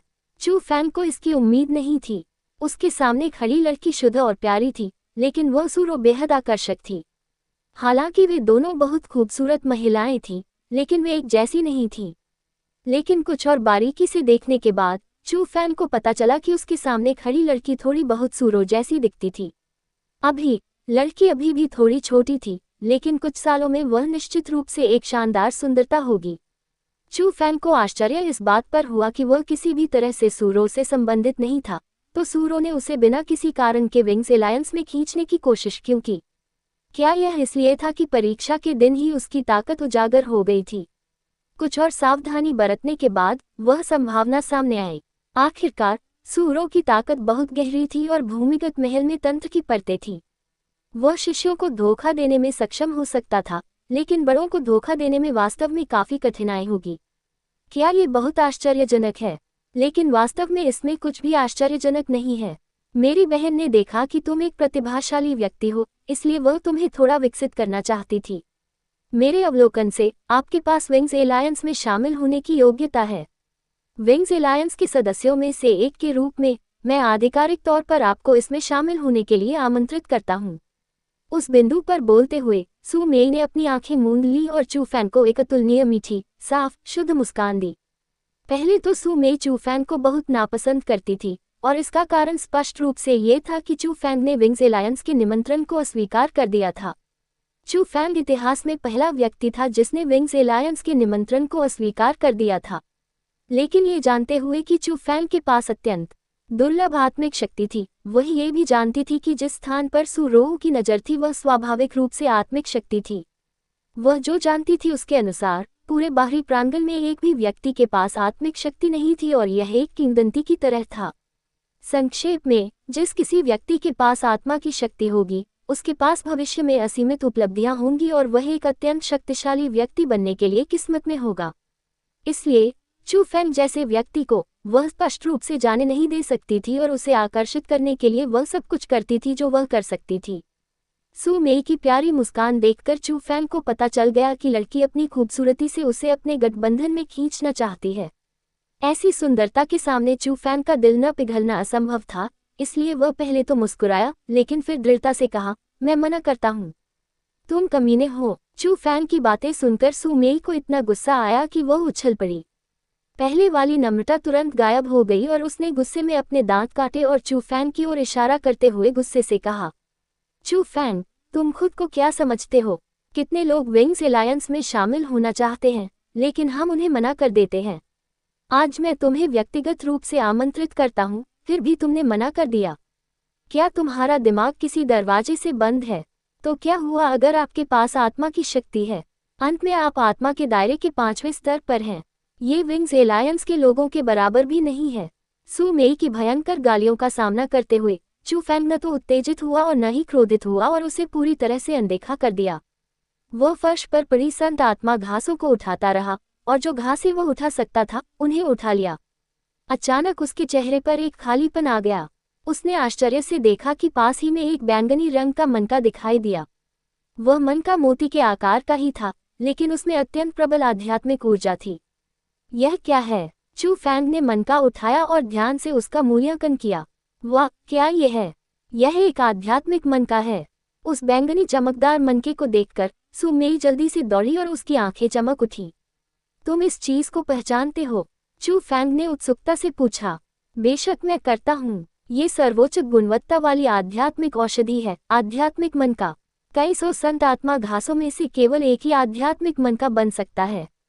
आप आध्यात्मिक मनका को परिष्कृत नहीं कर सकते, लेकिन अगर आप इसे सीधे निगल लें तो यह आध्यात्मिक ऊर्जा में बदल जाएगा और डेंटियन द्वारा अवशोषित हो जाएगा। इसलिए आध्यात्मिक मनका बेहद कीमती है। उनमें से एक की कीमत 100 टेल सोने के बराबर है। मैं इतने दिनों से आध्यात्मिक औषधि पर्वत के भीतरी घेरे में सिर्फ इस आध्यात्मिक मनके के लिए भटक रही हूँ। मैंने कभी नहीं सोचा था कि मुझे जाने से पहले यह मिल जाएगा। मैं बहुत भाग्यशाली हूँ। सू मेई ने भावुक होकर कहा। तो यह चीज़ एक उच्च गुणवत्ता वाली आध्यात्मिक दवा है जिसे परिष्कृत करने की आवश्यकता नहीं है। ये वास्तव में एक अच्छी चीज़ है। चू फैंग ने हंसते हुए कहा और मनका बैग में नहीं डाला, बल्कि उसने इसे अपनी जेब में रख लिया। तुम इसे अपने पास रखना चाहते हो? ये देखकर सू मेई गुस्से से चिल्लाई। बिल्कुल नहीं, थोड़ी देर में मैं तुम्हें कुछ और संत आत्मा घास दूंगा। ये संत आत्मा घास मूल रूप से मेरी थी और यह पहले से ही बहुत अच्छा है कि मैं आपको आधा देने को तैयार हूँ। किसी भी मामले में संत आत्मा घास केवल उच्च गुणवत्ता वाली आध्यात्मिक दवा है। वे शीर्ष गुणवत्ता वाले आध्यात्मिक मनके की तुलना कैसे कर सकते हैं? आप ऐसा नहीं कह सकते। अगर मैं नहीं होता तो आप पहले ही उन संत आत्मा घासों द्वारा 2 भागों में विभाजित हो चुके होते। आप यहाँ खड़े होकर मेरे साथ इन संत आत्मा घासों को कैसे विभाजित कर सकते हैं? आप। सू मेई ने गुस्से में अपने दांत भींच लिए, फिर भी वह लाचार थी। हालांकि चू फैंग की हरकतें बहुत ही घटिया थीं, फिर भी वह चू फैंग को विंग्स एलायंस में शामिल करना चाहती थी, इसलिए वह सिर्फ सह सकती थी। उसके बाद चू फैंग ने थोड़ा गिनती की और अपनी जेब में आध्यात्मिक मनका को छोड़कर उसने कुल 78 संत आत्मा घास एकत्र की। ये बिल्कुल अकल्पनीय संख्या थी। इसके अलावा इन संत आत्मा घासों में निहित आध्यात्मिक ऊर्जा बहुत समृद्ध थी। वे बहुत उच्च गुणवत्ता वाले थे और वे चू फैंग द्वारा पहले परिष्कृत किए गए लोगों की तुलना में बहुत बेहतर थे। चू फैंग ने केवल 30 लिए और 48 सू मेई के लिए छोड़ दिए। वह महसूस कर सकता था कि उसकी जेब में आध्यात्मिक ऊर्जा कम से कम 50 संत आत्मा घास के बराबर थी। इसलिए भले ही इसे इस तरह से विभाजित किया गया हो, फिर भी उसने बहुत कुछ हासिल किया। लेकिन चू फैंग को उम्मीद नहीं थी कि सू मेई ने सिर्फ 40 लिया और उसके साथ ही चू फैंग के पास 38 हो गए। सू मेई का मतलब बहुत साफ था, वह चू फैंग को 3-8 होने का श्राप दे रही थी। TN 3-8 एक अपमान है। चू फैंग उसके काम को बचकाना ही कह सकता था। शाप देने के लिए 8 संत आत्मा घास देना वास्तव में एक बेकार की बात थी, क्योंकि एक संत आत्मा घास की कीमत 1 ताइल सोने के बराबर थी। 1 ताइल सोना 100 ताइल चांदी के बराबर था। यह एक साधारण परिवार के लिए कपड़े या भोजन की चिंता किए बिना अपना जीवन गुजारने के लिए पर्याप्त था। लड़की, तुम मेरा पीछा क्यों कर रही हो? तुम मुझ पर फिदा नहीं हुई, है न? संत आत्मा घासों को विभाजित करने के बाद चू फैंग ने आध्यात्मिक चिकित्सा पर्वत को छोड़ने का फैसला किया। 10 दिन पूरे हो चुके थे और उन्हें आकाश के अंधेरा होने से पहले आंतरिक चक्र को छोड़ने की जरूरत थी। लेकिन चू फैंग को उम्मीद नहीं थी कि सू मेई उसका पीछा करेगी। सच कहूं तो उनके साथ चलने वाले ऐसे खूबसूरत व्यक्ति का होना बहुत संतोषजनक बात थी। लेकिन चलते चलते उन्हें बहुत से लोग मिले। जब चू फैंग की ओर हर तरह की नफरत भरी नजरें डाली गईं, तो उसे अच्छा नहीं लगा। उसे लगा कि सू मेई जानबूझकर उसके प्रति नफरत ला रही है। मैं वास्तव में तुम्हारे प्यार में पड़ गई हूँ। क्या तुम मुझसे शादी करने की हिम्मत करोगे? लेकिन जब सू मेई ने हंसते हुए ये शब्द कहे, तो चू फैंग तुरंत अराजकता में आ गया। अध्याय 25 उग्र सू मेई। चू फैंग ने कभी नहीं सोचा होगा कि वह छोटी लड़की इतनी पवित्र लगती है, फिर भी इतनी बेबाक है। चाहे आप कुछ भी कहें, वह अभी भी एक छोटी सी सुंदरता थी, तो वह बिना सोचे समझे ऐसी बातें कैसे कह सकती है? तुमसे शादी करूं? मैं हिम्मत क्यों नहीं करूंगी? लेकिन चू फैंग पीछे नहीं हटा। उसने अपने कदम रोके, अपना हाथ अपनी थोड़ी के नीचे रखा, अपनी आंखों से ऊपर नीचे देखा और अपने सामने की सुंदरता का गंभीरता से मूल्यांकन किया। तभी उसे पता चला कि सू मेई की उम्र भले ही ज्यादा न हो, लेकिन उसका विकास काफी अच्छा था। उसके अच्छे उभार और खूबसूरत कर्व्स ने वाकई लोगों को उत्तेजित कर दिया। तुम्हारी हिम्मत शादी करने की है, पर मेरी नहीं। कमबख्त गुंडे। चू फैंग की दुष्ट निगाहों से देखते हुए सू मेई उस चेहरे को संभाल नहीं पाई। उसे आखिरकार पता चला कि चू फैंग के साथ बेशर्मी से पेश आने में वह बहुत अनुभवहीन थी, और चू फैंग के कुछ शब्दों से ही वह पूरी तरह से उन्मत्त हो गई। ओह, अगर तुम शादी नहीं करोगी तो बहुत अच्छा है। तुम सच में मेरी पसंद की नहीं हो। चू फैंग ने हल्के से मुस्कुराया, जैसे कि एक बहुत बड़ा बोझ उतर गया हो, और चलना जारी रखा। तुम कमीने। सू मेई की गुस्से भरी आवाज उसके पीछे से आई। चू फैंग से बदला लेने के लिए सू मेई ने चू फैंग को नहीं छोड़ा, चाहे कुछ भी हो जाए, और वह उसके बगल में ही खड़ी रही। जैसे जैसे वे आगे बढ़े, चू फैंग ने बहुत सारी दुश्मनी आकर्षित की। चू फैंग वास्तव में सू मेई की हरकतों के सामने असहाय था। शक्ति के मामले में वह सू मेई से बहुत दूर था, और भले ही वह सू मेई से अधिक शक्तिशाली था, फिर भी छोटी सुंदरता को भगाने के लिए लड़ाई का उपयोग करने की कोई आवश्यकता नहीं थी, है ना? चूंकि वह असहाय था, इसलिए चू फैंग को इसके बजाय थोड़ा आनंद लेना चाहिए था। कभी कभी वह सू मेई के रूप की प्रशंसा करता था, कभी कभी वह उसे थोड़ा उकसाता था, और इससे वह गुस्से में बिजली की तरह उछल पड़ती थी। उसने चू फैंग की बांह पकड़ ली और काट लिया, पागलों की तरह चू फैंग की पीठ पर वार किया, और पूरे रास्ते चू फैंग काफी घायल हो गया। बहुत कम लोग थे जो सू मेई को पहचानते थे, लेकिन उसकी खूबसूरती के कारण उसे इन कोर्ट में हैशटैग भी कहा जा सकता था। चू फैंग को सू मेई जैसी सुंदरी को धमकाते देख अनगिनत युवा पुरुष आगे आए और न्याय के लिए लड़ने और सुंदरता को बचाने वाले नायक की तरह पेश आने की कोशिश की। लेकिन उन्हें सू मेई की गालियां ही मिली, और 2 लोगों की पसलियां भी सू मेई ने तोड़ दी। जब उन्होंने सू मेई की छाती पर विंग्स अलायंस का बैज देखा, तो वे सभी सिर्फ अपनी किस्मत को कोस सकते थे। वे दोनों चलते रहे और सभी दर्शक अपना ध्यान उन पर केंद्रित करते रहे। इस तरह वे एक अजीब दृश्य बन गए। जब वे बाहरी घेरे में पहुंचे तो वहां बहुत सारे लोग जमा हो गए और वे लोगों के ध्यान का केंद्र बन गए। देखो, क्या ये चू फैंग नहीं है? लगता है उसके पीछे कोई व्यक्ति है ना? क्या वह सू मेई नहीं है? भीड़ में से 2 शव निकले और वे ड्रैगन और टाइगर भाई थे। वे दोनों लोग सू मेई से बहुत डरे हुए थे, इसलिए वे पीछे मुड़कर भागना चाहते थे। बाय लॉन्ग बाय हु, इस कमीने को रोकने में मेरी मदद करो। लेकिन जब सू मेई ने उन्हें पुकारा तो उन्हें पता था कि वे बच नहीं सकते। भाई, हमें क्या करना चाहिए? चूंकि यह ऐसा ही है, इसलिए हम केवल आगे बढ़कर उस चू फैंग को थोड़ी पीड़ा दे सकते हैं, वरना सू मेई हमें माफ नहीं करेगी। उन दोनों ने एक दूसरे की आंखों में देखा और उन दिनों सू मेई के आदेशों को याद किया। वे अपने दांत पीसने से खुद को रोक नहीं पाए और चू फैंग की दिशा में छलांग लगा दी क्योंकि वे उसे रोकना चाहते थे। चू फैंग ने उन दोनों को पहले ही देख लिया था और जब उन्होंने निर्दयी चेहरे के साथ उसकी ओर छलांग लगाई तो उसे पता चल गया कि वे उस पर हमला करने वाले हैं। दरअसल भाई चू फैंग के सामने आ गए और एक मुट्ठी और एक लात से चू फैंग के पेट और पैर पर निशाना साधा। वे दोनों आत्मा क्षेत्र के 6ठे स्तर पर थे और हालांकि उन्होंने किसी भी मार्शल कौशल का उपयोग नहीं किया था, उनकी ताकत और गति शीर्ष श्रेणी की थी। अगर यह कई दिन पहले होता तो चू फैंग के पास उनके हमलों का सामना करने का कोई तरीका नहीं होता, लेकिन अब यह मुश्किल नहीं था। फुसफुसाहट चू फैंग पीछे नहीं हटा और आगे बढ़ गया। एक पैर जमीन को छूते हुए उसका शरीर अचानक घूम गया और वह हवा की तरह 2 लोगों के बीच से निकल गया। यह आभा आत्मा क्षेत्र 5वां स्तर। भाइयों ने चू फैंग की आभा को महसूस किया, लेकिन वे इस वजह से हैरान थे। वह आत्मा क्षेत्र के केवल 5वें स्तर पर रहते हुए दोनों के हमलों को कैसे चकमा दे सकता था? इसका कोई मतलब नहीं था। उस पल दोनों भाइयों को लगा कि अब उनका कोई चेहरा नहीं रहा। भले ही चू फैंग एक प्रतिभाशाली व्यक्ति था, लेकिन वे दोनों भी साधारण नहीं थे। वे एक छोटे से व्यक्ति को, जो आत्मा के क्षेत्र के केवल 5वें स्तर पर था, अपने साथ खिलवाड़ करने कैसे दे सकते थे, जो आत्मा के क्षेत्र के 6ठे स्तर पर थे, भीड़ की सभी आंखों के सामने। इस बात को सोचते सोचते उन दोनों के दिल ठंडे हो गए। उन्होंने अपनी शैली बदल ली और एक ही समय में कई हथेलियां बाहर निकल आईं। अनगिनत पवन हथेलियां जो नंगी आंखों से दिखाई दे रही थीं, चू फैंग की ओर उड़ने लगी। वे पवन हथेलियां घनीभूत थीं और उनसे बचने का कोई रास्ता नहीं था। ये 2 लोग, ये देखकर कि उन दोनों ने वास्तव में रैंक 3 कौशल का उपयोग किया था, चू फैंग ने भौहें सिकोड़ना शुरू कर दिया। वह पहले से ही उन कौशलों के खिलाफ चकमा देने में असमर्थ था, इसलिए उसे जवाबी कार्रवाई के लिए अपने कौशल का उपयोग करना पड़ा। लेकिन बहुत सारे पर्यवेक्षक थे, इसलिए अगर चू फैंग ने वास्तव में अपने कौशल का उपयोग किया तो उसकी असली ताकत भी उजागर हो जाएगी। कुछ सोचने के बाद चू फैंग ने अपने दांत काटे और अपने शरीर के भीतर की आध्यात्मिक ऊर्जा को अपनी त्वचा पर उंडेल दिया।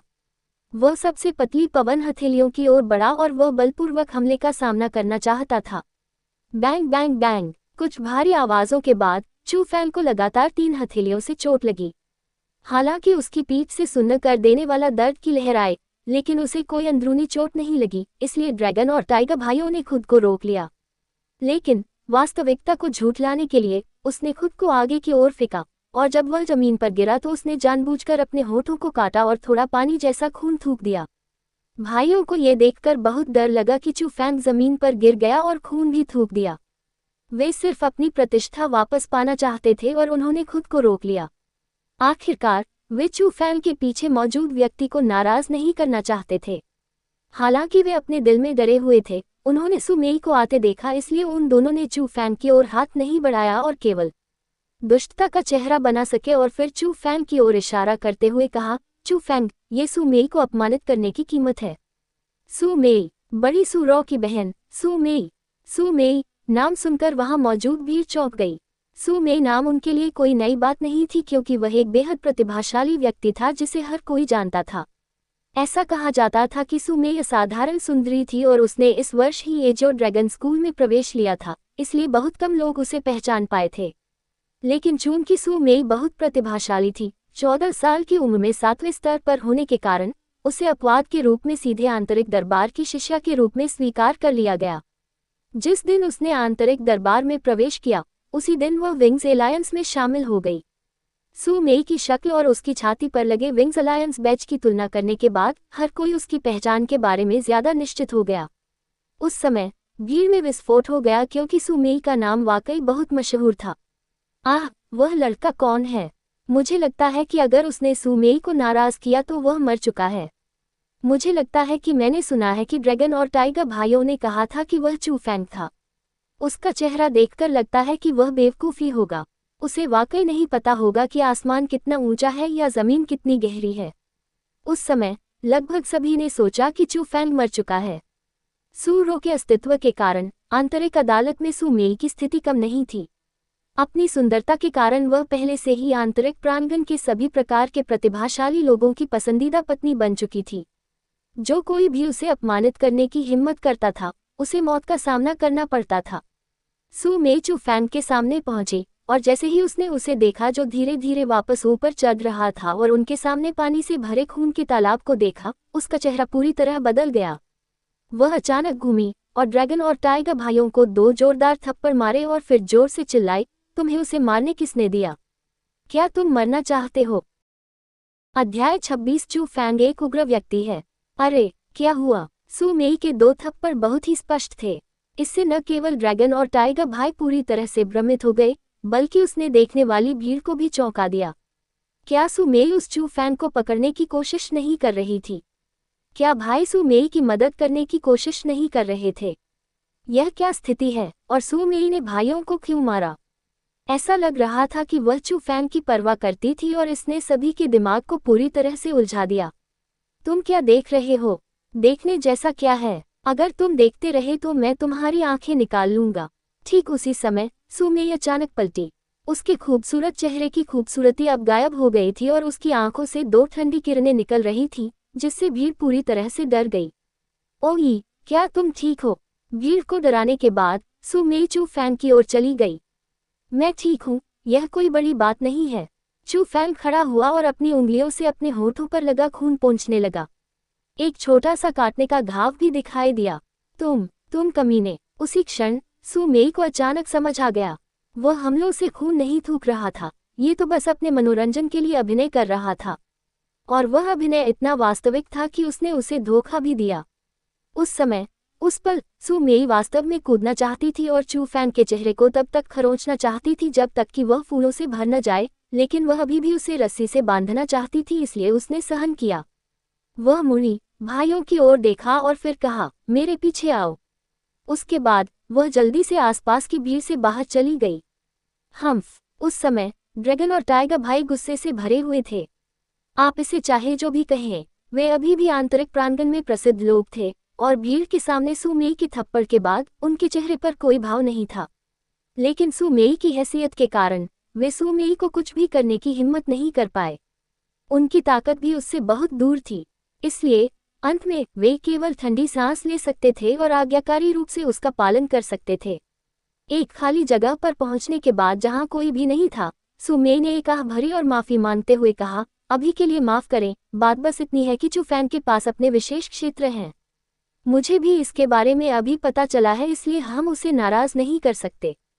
सू मेई भाइयों को बताना चाहती थी कि चू फैंग के पास आत्मिक शक्ति थी और बहुत संभव है कि उसने रहस्यमय तकनीकों में साधना की हो, लेकिन यह विचार करने के बाद कि ये चू फैंग के रहस्य थे, उसने पूरी सच्चाई नहीं बताई।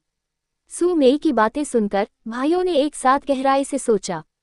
सू मेई का अच्छा प्रभाव पाने में चू फैंग को क्या सफलता मिली? और सू मेई और दोनों भाइयों के चले जाने के बाद चू फैंग बहुत ऊब गया था, इसलिए उसने अपने कपड़े ठीक किए और भीड़ से बाहर निकल गया। वह किसी भी अनावश्यक परेशानी को आकर्षित नहीं करना चाहता था। चू वेई वह था। ठीक उसी समय भीड़ से 10 लोग बाहर निकले। वे चू वेई, चू जेन और अन्य थे। उनके 2 बैग भरे हुए थे और यह कहा जा सकता था कि उनके पास बहुत अच्छी फसल थी, लेकिन वे केवल निम्न गुणवत्ता वाली आध्यात्मिक दवाएं थीं। उन्होंने भी उस दृश्य को देखा जो अभी अभी घटित हुआ था और उस समय वे बहुत आश्चर्यचकित हुए। ऐसा प्रतीत होता है कि चू फैंग को विंग्स एलायंस द्वारा आमंत्रित किया जाना केवल एक संयोग नहीं था, बल्कि वास्तव में एक स्पष्ट संबंध था। आपने ये भी सुना है कि इस साल की आंतरिक अदालत शिष्य परीक्षा में एक भयंकर व्यक्ति था जिसने अकेले ही 40 भयंकर जानवरों को मार डाला था। कुछ सोचने के बाद चू वेई ने अपना मुंह खोला। बेशक हमने इसके बारे में सुना है। वह आदमी वाकई बहुत ताकतवर था और वह एक ऐसा किरदार है जिसकी अंदरूनी अदालत में बहुत चर्चा होती है, लेकिन उसने खुद को बहुत अच्छी तरह से छिपाया था, इसलिए कोई नहीं जानता कि वह कौन है। जब हर कोई उस व्यक्ति का जिक्र कर रहा था तो उसकी तारीफों का कोई अंत नहीं था।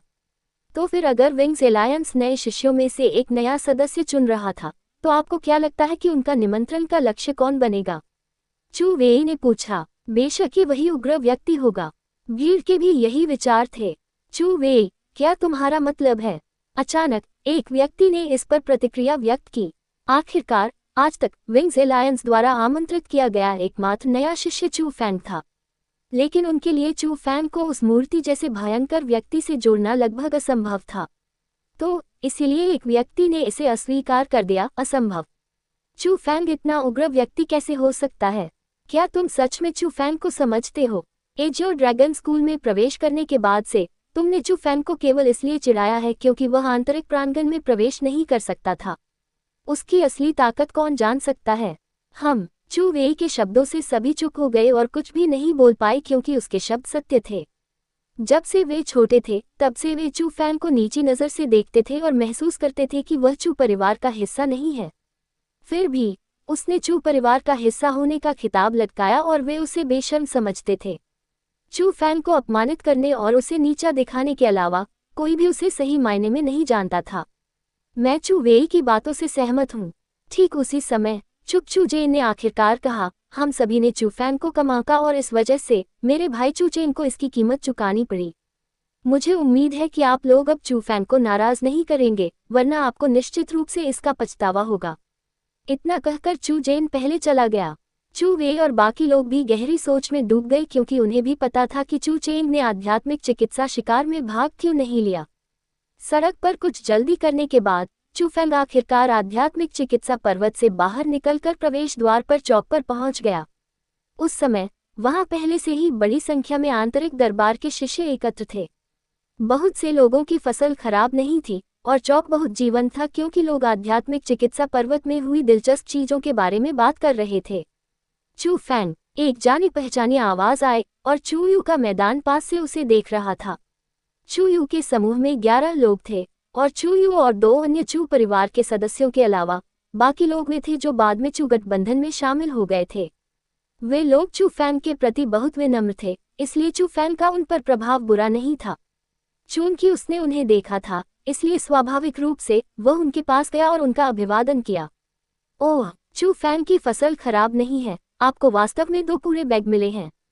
हाँ, ये बहुत प्रभावशाली है कि एक व्यक्ति को हम सभी से ज्यादा मिला। हमें नहीं पता था कि कौन सी आध्यात्मिक दवाएं थीं, इसलिए दिखावे के लिए हमारे पास यहाँ कुछ खरपतवार हैं। हाँ, लेकिन जैसे ही चू फैंग करीब पहुंचा, चू परिवार के 2 अन्य सदस्य चू फैंग के बैग पर व्यंग्यात्मक ढंग से बोल रहे थे। उन्हें विश्वास नहीं हो रहा था कि चू फैंग अकेले ही उन 11 लोगों से ज्यादा लोगों को इकट्ठा कर सकता है। ये देखकर चू यू उसे डांटना चाहती थी, लेकिन उसे बोलने भी नहीं दिया। चू फैंग ने पहले कहा, चू यू, तुम लगभग आत्मा क्षेत्र के 5वें स्तर तक पहुंच जाओगी, है ना? इसे छोटे भाई का सम्मान समझो। जैसे ही चू फैंग ने ये कहा, उसने अपना हाथ अपने बैग में डाला और जब उसका हाथ बाहर आया तो आध्यात्मिक दवा का एक गुच्छा भी बाहर आया और उसने उन सभी को चू यू की बाहों पर भर दिया। चू यू, मुझे कुछ काम करने हैं इसलिए मैं पहले निकलूंगा। चू यू चू फैंग की अचानक हरकतों से दंग रह गई। जब वह होश में आई तो चू फैंग पहले ही बहुत दूर जा चुका था। वह केवल ये देख सकती थी कि उसके आसपास के लोग आश्चर्य से उसकी बाहों को देख रहे थे और उनकी आंखें प्रशंसा से भरी हुई थीं। उसने नीचे देखा और तुरंत चू यू अचंभित रह गई। उसकी बाहों में 13 लाल आध्यात्मिक दवाइयां थीं। वे कम गुणवत्ता वाली ग्राउंड स्पिरिट घास नहीं थीं, वे मध्यम गुणवत्ता वाली स्काई स्पिरिट घास थीं। कोई भी शांत नहीं रह सका क्योंकि उन्होंने चू फैंग के बैग के बारे में सोचा जो संभवतः इन आकाश आत्मा घासों से भरे हुए थे। बेशक अगर उन्हें पता चले कि चू फैंग के दूसरे बैग में संत आत्मा घास भरी हुई है तो कई लोगों के मन में मरने के विचार भी आएंगे। अध्याय 27 अजीब निशान। चू यू, ऐसा लगता है कि आपकी फसल खराब नहीं है। चू वेई की आवाज आए और उसका समूह भी धीरे धीरे वहां आ गया। यह, तुम लोग गए और आकाश आत्मा घास का शिकार किया और तुम्हें बहुत सारी मिल भी गईं। जब चू वेई और अन्य लोग आए और चू यू की बाहों में आकाश आत्मा घास को देखा तो वे पूरी तरह से चौंक गए। एक स्काई स्पिरिट ग्रास की कीमत 20 ग्राउंड स्पिरिट ग्रास के बराबर थी। इसलिए चू यू की बाहों में मौजूद तेरा स्काई स्पिरिट ग्रास पहले से ही चू वेई और बाकी लोगों की हर चीज से ज्यादा कीमती थी। नहीं, ये हमने नहीं खोजे थे, ये मुझे चू फैंग ने दिए थे। चू यू ने ऐसा कहते हुए उसने तेरा आकाश आत्मा घासों को अपनी कमर के पस में ठूंस लिया। जब उसने ये हरकत की तो लगभग सभी लोग प्रशंसा से लथपथ हो गए, खास तौर पर वे दो लोग जिन्होंने पहले चू फैंग को अपमानित किया था। यहाँ तक कि टोफू से टकराकर मरने का भी उनका दिल कर रहा था। टीएन, इसका शाब्दिक अनुवाद नहीं किया गया है, लेकिन यह अजीब लगता है। ऐसा इसलिए था क्योंकि अभी अभी चू फैंग को उकसाना ऐसा था जैसे दो तांबे के सिक्कों वाले भिखारी कमर पर हजारों सिक्के रखने वाले अमीर व्यक्ति के सामने अपनी संपत्ति का बखान कर रहे हों। ये बेहद हास्यास्पद था। चू यू, तुम कह रही हो कि ये तुम्हें चू फैंग ने दिए थे? क्या ये संभव है कि? चू वे और अन्य लोगों के चेहरे का सारा रंग उड़ गया क्योंकि उन्हें अचानक चू फैंग के बैग याद आ गए जो बहुत भरे हुए थे। चू वे, चू यू, कुछ हुआ? चू फैंग हुआ। उस समय चूजू और अन्य लोग जल्दी से भागे और उसका चेहरा बेहद बदसूरत था। चूजू, क्या हुआ? क्या चू फैंग ने तुम्हें धमकाया? जैसे ही उन्होंने चूजू की उपस्थिति देखी, ऐसा लग रहा था जैसे उसने अपनी आत्मा खो दी है और चू गाओ के पैर पर चोटें थीं। चू गठबंधन के सभी लोगों ने उन्हें घेर लिया और उन्होंने ये भी सोचा कि यह चू फैंग था जिसने चूजू और अन्य लोगों को परेशान किया था। और जब चूजू ने घटित घटनाओं का वर्णन किया तो सभी चुप हो गए। चूजू ने जो कहा उसके अनुसार उसे बचाने के लिए चू फैंग को 3 लेवल 5 स्पिरिट क्षेत्र विशेषज्ञों ने घेर लिया और हमला कर दिया। उसे खतरे में होना चाहिए था और अगर वह मरता भी नहीं तो वह अपंग हो जाता। लेकिन उन्होंने अभी अभी चू फैंग को देखा। न केवल उसे खरोंच तक नहीं आई थी, बल्कि वह पूरी तरह से जीवंत था। वह घायल व्यक्ति की तरह कैसे दिख सकता था? और इसका क्या मतलब था? इसका मतलब था कि चू फैंग स्तर 5 आत्मा क्षेत्र के 3 विशेषज्ञों के खिलाफ हार नहीं सकता था, या कम से कम वह सब कुछ बरकरार रखते हुए पीछे हट सकता था। चू फैंग के पास इतनी ताकत कैसे थी? वे इसके बारे में सोचना भी नहीं चाहते थे, क्योंकि जैसे जैसे वे सोचते उनका डर बढ़ता जाता। चू यू, तुमने कहा था कि चू फैंग ठीक है? चूजू ने भावनाओं से भरे चेहरे के साथ पूछा और साथ ही उसे लगा कि यह कल्पनीय था। मम्मा, चू फैंग ठीक है, हमने अभी उसे देखा है। चू यू ने सिर हिलाया और कहा, ये बहुत अच्छा है। चू फैंग ठीक है, ये वास्तव में बहुत अच्छा है। सिस्की, उसकी अत्यधिक खुशी तुरंत दुख में बदल गई और चूजू ने खुद को चू यू की बाहों में फेंक दिया, ये कहते हुए रोया। चू यू, मैं गलत था, हम गलत थे, केवल तुम ही सही थे। चू फैंग हमारा दुश्मन नहीं है, वह हमारे चू परिवार में सबसे बहादुर है।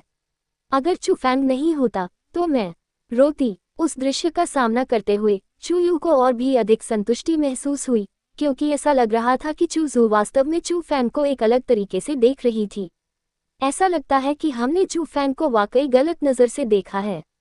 चू वे ने आह भरी और उसके चेहरे पर थोड़ी शर्म थी। चूजू के अनुभव को जानते हुए हर कोई चू फैंग को अलग नज़र से देखने लगा।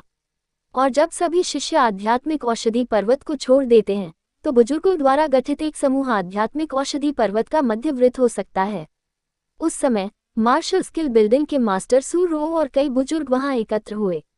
वे तीनों शिष्यों की लाशों को देखकर भौहें सिकोड़ रहे थे, लेकिन अपनी स्थिति के कारण वे केवल देख सकते थे, बोलने का अधिकार नहीं था। क्योंकि उन लाशों के बगल में एक सफेद लबादा पहने हुए व्यक्ति ध्यान से देख रहा था। वह व्यक्ति एजो ड्रैगन स्कूल में बहुत महत्वपूर्ण था और यहाँ तक कि मुख्य बुजुर्गों को भी उसके आसपास सावधान रहना पड़ता था। उस व्यक्ति का सफेद लबादा बहुत खास था क्योंकि वह अजीबोगरीब निशानों और खास पैटर्न से भरा हुआ था। सफेद लबादा बहुत बड़ा भी था। यह न केवल उस व्यक्ति के कपड़ों को छुपा रहा था, बल्कि उसके चेहरे को भी छुपा रहा था और पूरे व्यक्ति को कसकर ढांक रहा था। इतने सालों के बाद आखिरकार वह फिर से प्रकट हो गया है। अंत में सफेद लबादे से एक वृद्ध आवाज आई, बड़े झूगे, आप कह रहे हैं ये 1000 हड्डियों वाला कब्रिस्तान है? सू रो ने आगे बढ़कर पूछा, ये 1000 हड्डियों वाले कब्रिस्तान के अलावा और क्या हो सकता है? आप आंतरिक दरबार के बुजुर्ग वास्तव में अपने कर्तव्यों की बहुत अधिक उपेक्षा करते हैं। आप केवल 1000 हड्डियों के कब्रिस्तान के प्रकट होने के बाद ही रिपोर्ट करते हैं। क्या आप जानते हैं कि आप सभी ने बहुत सी चीजों में देरी की है? बस चावल की बाल्टियों का एक गुच्छा। तुम सब कूड़ा हो, मुझे तुम्हारी क्या जरूरत है? सू रो के सवाल के बाद सफेद लबादे वाले बूढ़े आदमी की गुस्से भरी डांट आई। हर कोई उस व्यक्ति के गुस्से को महसूस कर सकता था। उस डांट के बाद बुजुर्ग ने अपनी बड़ी आस्तीन लहराए और अपना एक भी निशान छोड़े बिना गायब हो गया। उसके जाने के बाद सभी ने आराम किया और गहरी सांस ली। उस व्यक्ति के सामने वे वास्तव में गहरी सांस लेने की हिम्मत भी नहीं कर पाए और किसी ने भी आगे बढ़कर सवाल पूछने की हिम्मत नहीं की, जैसा कि सूरों ने किया था। ये बूढ़ा आदमी, क्या ये थोड़ा ज्यादा नहीं है? ये 1000 हड्डियों वाला कब्रिस्तान पहले से ही एक भ्रम की तरह था और यहाँ तक कि उसके द्वारा स्थापित किए गए मंत्र भी इसका पता नहीं लगा सके। हमें कैसे पता चलेगा कि यह कब प्रकट होगा? सूरो ने गुस्से में कहा। थोड़ा शांत रहो। हमारे एजो ड्रैगन स्कूल के लिए इस व्यक्ति को पाना वाकई बहुत मुश्किल था। सिर्फ हमें ही नहीं, यहाँ तक कि संप्रदाय के मुखिया को भी बेहद सम्मानजनक होना पड़ा। हम वाकई इस व्यक्ति को नाराज नहीं कर सकते। ओयांग ने जाकर सूरो को मना किया और उसे डर था कि वह उस सफ़ेद लबादे वाले बूढ़े आदमी को नाराज कर देगी। मैं देख रहा हूँ कि वह सिर्फ बेवजह ही ये जो ड्रैगन स्कूल में शामिल हुआ है। 1000 हड्डियों वाले कब्रिस्तान के खजाने की खोज ही उसका असली लक्ष्य होगा। सूरो ने ठंडी सांस ली और उसे स्वीकार नहीं किया। ऐसा कहा जाता है कि 1000 हड्डियों वाले कब्रिस्तान में खजाने हैं, लेकिन ये सिर्फ अफवाहें थीं। आज जो कोई भी अंदर जाता है उसकी मौत हो जाती है, इसलिए यह पुष्टि नहीं की जा सकती कि यह सच है या झूठ। 1000 हड्डियों वाले कब्रिस्तान को पहले से ही खतरे वाली जगह के रूप में देखा जाता है और हर कोई इस बारे में चिंतित है। अगर जुगे इस 1000 हड्डियों वाले कब्रिस्तान को तोड़ सकता है तो क्या होगा अगर खजाने उसे दे दिए जाएं? बस डर है कि वह इसके लिए तैयार नहीं है। सूरो ने अपने होठों को मोड़ लिया। लड़की, एक वाक्य कम बोलो। जिद्दी सूरो का सामना करते हुए ओयांग स्पष्ट रूप से असहाय था। ये सही है, क्या विंग्स एलायंस ने उस लड़के को आमंत्रित किया था?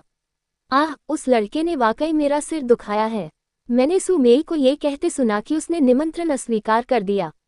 सूरो ने आह भरी जब उन्होंने चू फैंग का जिक्र किया। ओयांग थोड़ी देर के लिए विचलित हो गया, लेकिन फिर मुस्कुराया और बोला, ये लड़का काफी दिलचस्प है। चू फैंग अपने घर वापस लौटा और सबसे पहले उसने आराम से स्नान किया। लेकिन जैसे ही उसने अपने कपड़े उतारे और रास्ते में प्रवेश करने से पहले ही चू फैंग का चेहरा बहुत बदल गया। ये है। अपनी छाती को देखते हुए चू फैंग की निगाहें चमक उठी और उसका चेहरा बेहद बदसूरत हो गया, क्योंकि उसकी छाती पर एक अजीब सा पैटर्न दिखाई दिया। यह अजीब इसलिए था क्योंकि ये पैटर्न अनगिनत प्रतीकों से बने थे। हर प्रतीक ऐसा था मानो वे जीवित हों। वे चू फैंग की त्वचा में इधर उधर घूम रहे थे और यह बेहद भयावह था। चू फैंग ने अपने हाथ का इस्तेमाल किया और अपनी छाती को कुछ बार जोर से रगड़ा और अजीब पैटर्न को मिटाने की कोशिश की, लेकिन कोई फर्क नहीं पड़ता। वे प्रतीक उसकी त्वचा के नीचे रहते थे और उसके पास उनसे छुटकारा पाने का कोई रास्ता नहीं था। अपनी त्वचा में आगे पीछे तैर रहे उन घने प्रतीकों को देखकर चू फैंग अतुलनीय रूप से उदास था, फिर भी वह कुछ नहीं कर सका। ऐसा लगता है कि मैं 1000 हड्डियों वाले कब्रिस्तान के अभिशाप से अभी तक मुक्त नहीं हुआ हूँ। अचानक चू फैंग राहत में मुस्कुराया। वह जानता था कि यह वह स्मृति चिन्ह था जो 1000 हड्डियों वाले कब्रिस्तान ने उसे छोड़ा था। चाहे वह चीज अच्छी हो या बुरी, वर्तमान में वह किसी भी तरह से असहाय था, इसलिए वह इसे केवल भाग्य पर छोड़ सकता था। चूंकि वह इस बारे में कुछ नहीं कर सकता था, इसलिए चू फैंग ने अब और सोचने की जहमत नहीं उठाई। बेहतर होगा कि वह दिखावा करे कि कुछ हुआ ही नहीं। इसलिए वह नहाने चला गया और अपनी मौजूदा जिंदगी का मजा लेने लगा। अध्याय 28 दृष्टिकोण में परिवर्तन। समय बीतता गया और देखते ही देखते कई दिन बीत गए। उन चंद दिनों में चू फैंग ने बाहर एक कदम भी नहीं रखा। 3 थंडर शैलियों में से तीसरी शैली का अध्ययन करने के अलावा वह आध्यात्मिक चिकित्सा को परिष्कृत कर रहा था। कुछ ही दिनों में चू फैंग एक अमीर व्यक्ति से एक गरीब व्यक्ति बन गया जिसके पास कुछ भी नहीं था। लेकिन सौभाग्य से उसका दानत्यान काफी भर गया था और अपने अनुमान के अनुसार वह एक और आध्यात्मिक मनका के बाद एक बार फिर सफलता प्राप्त कर सका। लेकिन आध्यात्मिक औषधि की खोज साल में एक बार ही होती थी और आध्यात्मिक मनका एक उच्च गुणवत्ता वाली आध्यात्मिक औषधि थी। अगर वह सू मेई पर भरोसा नहीं करता तो चू फैंग को ऐसा सौदा कैसे मिल सकता था? इसलिए वह ये भी जानता था कि फिर से सफलता पाना आसान नहीं था। उसे पता भी नहीं चला कि चू परिवार के मिलने का दिन आ गया। उस दिन 3 परिचित लोग आए और उनसे मिले। चू यू, चू जू, चू वे। चू फैंग को थोड़ा आश्चर्य हुआ जब उसने बाहर 3 लोगों को देखा। चू यू का आना कोई अजीब बात नहीं थी, लेकिन उसने कभी नहीं सोचा था कि चू जू और चू वे भी आ सकते हैं। चू फैंग, सब लगभग आ गई है, हमारे साथ आओ और हम साथ साथ लौटेंगे, चू यू ने मुस्कुराते हुए कहा। ओह, चू फैंग ने थोड़ी हिचकिचाहट के साथ चू वेई और चू जू को देखा। चू फैंग, चलो साथ में वापस चलते हैं, हर कोई तुम्हारा इंतजार कर रहा है, चू जू ने भी कहा, और उसकी आंखों में ईमानदारी के अलावा गहरा अफसोस भी था। चू फैंग, हो सकता है कि हमने कुछ बातें गलत समझी हों, लेकिन अंत में हम अभी भी परिवार हैं। मुझे उम्मीद है कि तुम अतीत को अपने दिल में नहीं रखोगे। चू वेई भी हंस रहा था और उसके स्वर में अपनी गलतियों को स्वीकार करने के कुछ संकेत थे। चू फैंग ने कुछ देर सोचा, लेकिन फिर भी कहा, ये ठीक है। चू फैंग एक संकीर्ण सोच वाला व्यक्ति नहीं था, वरना वह उस दिन चू जू को नहीं बचा पाता। वैसे भी वह चू परिवार में वापस लौटने की योजना भी बना रहा था, इसलिए सड़क पर चू यू के साथ बातचीत करना बुरा नहीं था। वे एजियो ड्रैगन स्कूल के गेट पर पहुंचे और वास्तव में चू परिवार के सदस्य वहां चू फैंग का इंतजार कर रहे थे। जब उन्होंने चू फैंग को देखा तो उनकी निगाहों में पिछली दुश्मनी नहीं थी, बल्कि थोड़ा ज्यादा सम्मान था, और सम्मान के अलावा कुछ शर्मिंदगी और थोड़ी शर्म भी थी। हालांकि इसकी पुष्टि नहीं हुई थी, लेकिन कई लोगों को अपने दिलों में पता था कि चू फैंग संभवतः वह क्रूर व्यक्ति था जिसने 40 भयंकर जानवरों का वध किया था। उसे विंग्स एलायंस की मान्यता भी मिली थी, तो वे चू फैंग को अपमानित करने की हिम्मत कैसे कर सकते थे जब वह ऐसा था। चू फैंग ने अपने बदलाव के बारे में ज्यादा नहीं सोचा। आखिरकार चू फैंग के दिल में वह खुद को चू परिवार का सदस्य मानता था। अपने परिवार के साथ घुलना मिलना स्वाभाविक रूप से कुछ ऐसा था जिसकी वह लालसा करता था, लेकिन वह ये भी जानता था कि यह उसकी ताकत ही थी जिसने उनके रवैये में बदलाव लाया। लेकिन इससे क्या फर्क पड़ता था? आखिरकार दुनिया ऐसी ही है, चाहे वह परिवार ही क्यों न हो, वरिष्ठ और कनिष्ठ ताकत के आधार पर विभाजित थे।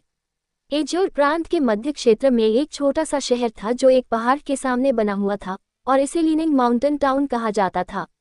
चू परिवार लीनिंग माउंटेन टाउन का अधिपति था, क्योंकि उनके पास दर्जनों मील की भूमि और संसाधनों की परिधि पर नियंत्रण था। चू परिवार के भव्य द्वार उनकी आंखों के सामने थे। तेज घोड़े आ गए और कई प्रभावशाली युवा नर और मादा नीचे कूद पड़े। वे चू फैंग और एजियो ड्रैगन स्कूल के अन्य लोग थे।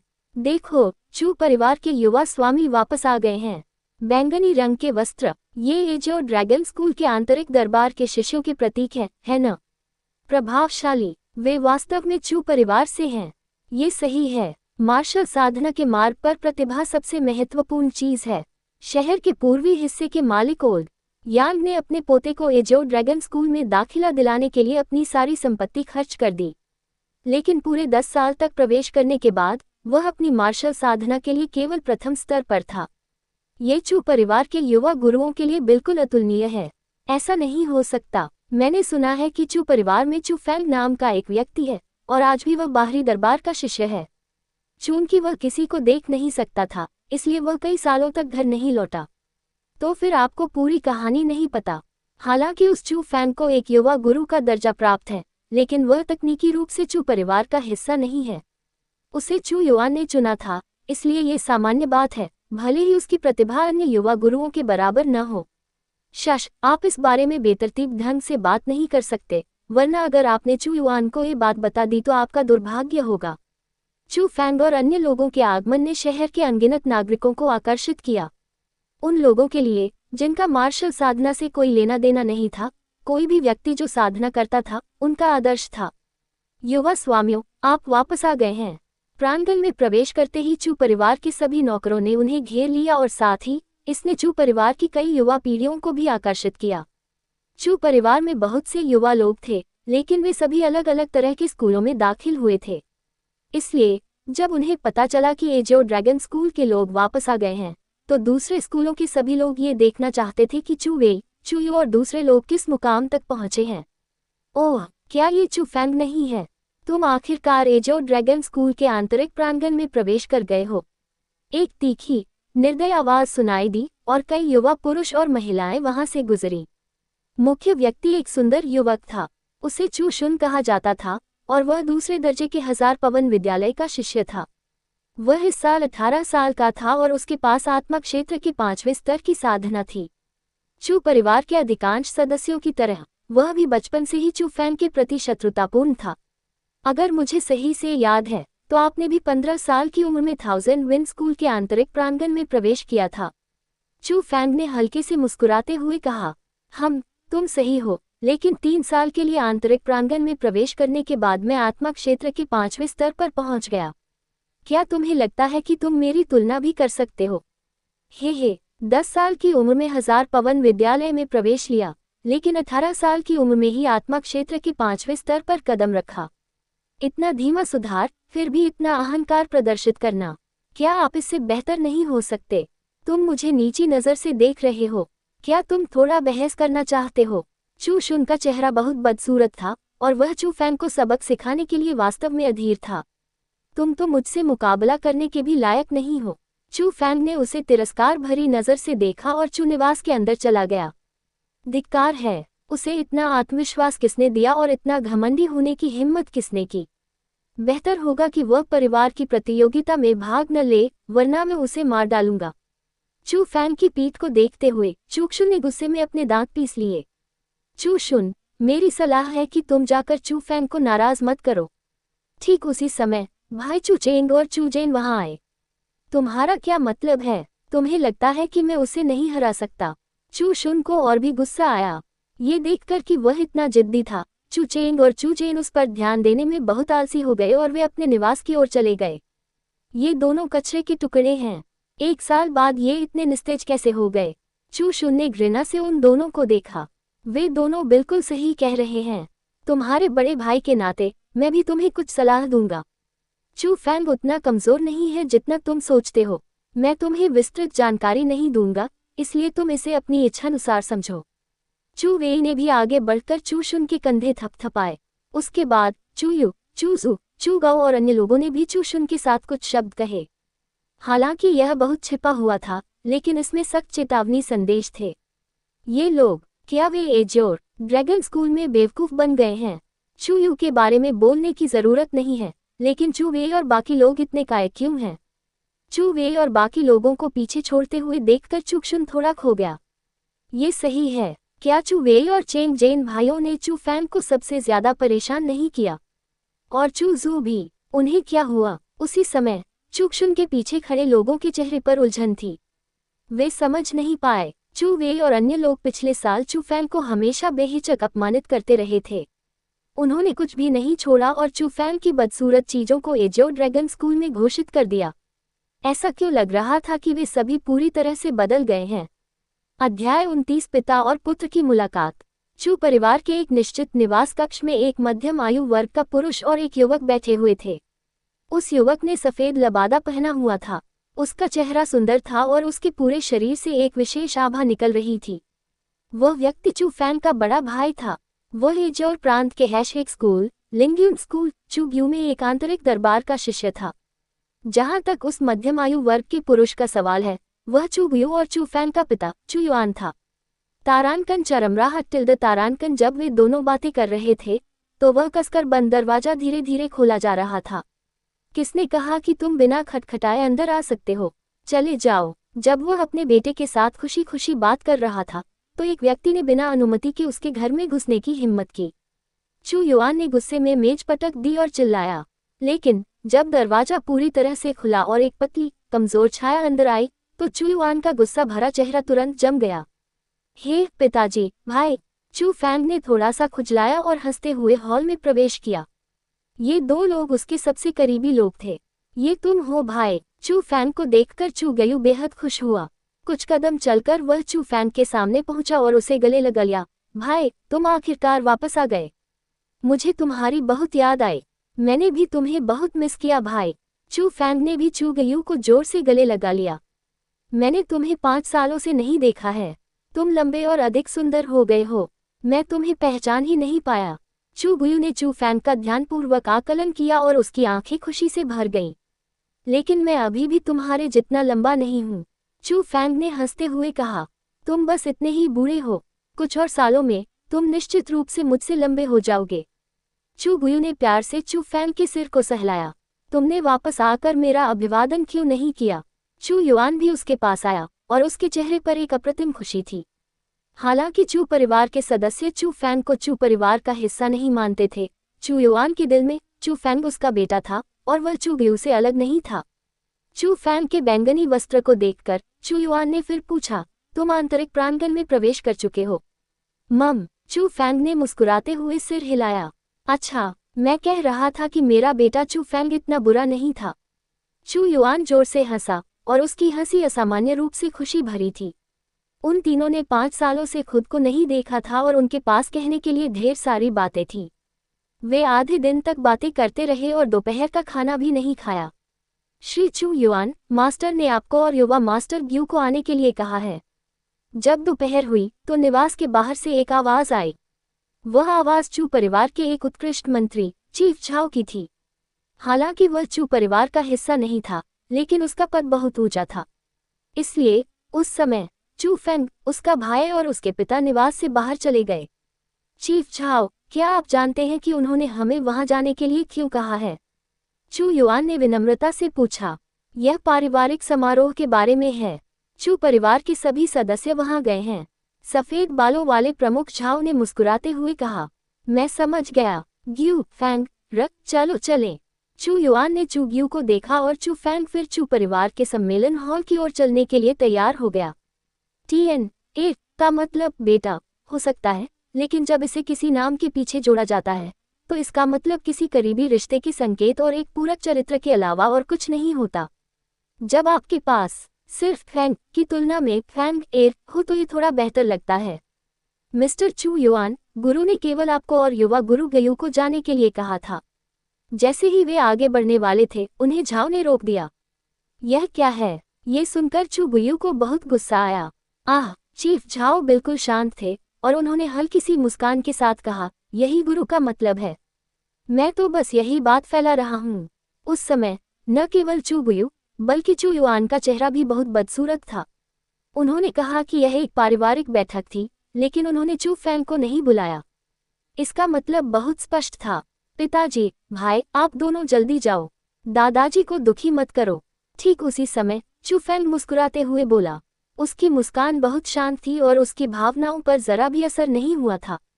इतने सालों तक चू परिवार में रहने के बाद वह पहले से ही ऐसी चीजों का आदी हो चुका था। और चू फैंग को ऐसे देखकर चू युआन का दिल मानो चाकू से मरोड़ा जा रहा हो।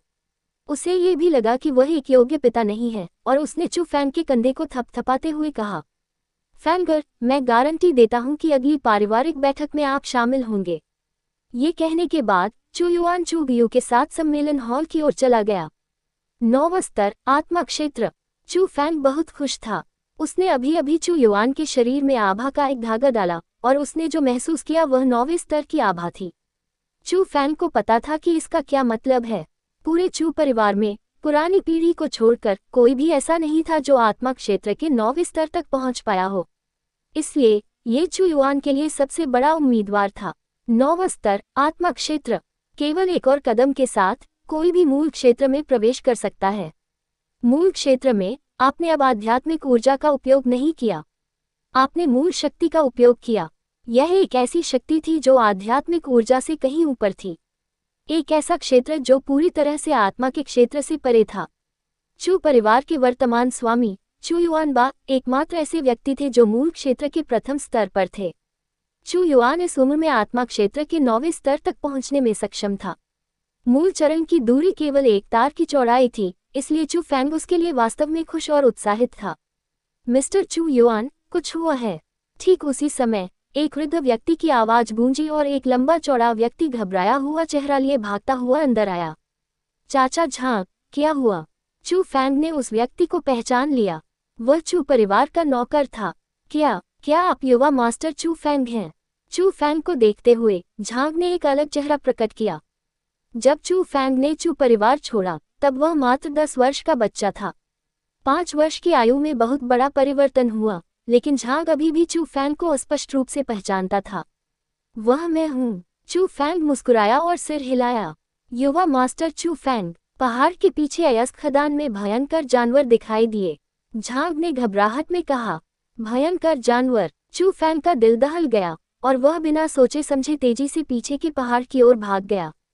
चू परिवार के पहाड़ के पीछे की अयस्क खदान चू परिवार के लिए आय का एक बहुत ही महत्वपूर्ण स्रोत थी, लेकिन अयस्क खदान में काम करने वाले ज्यादातर आम नागरिक थे।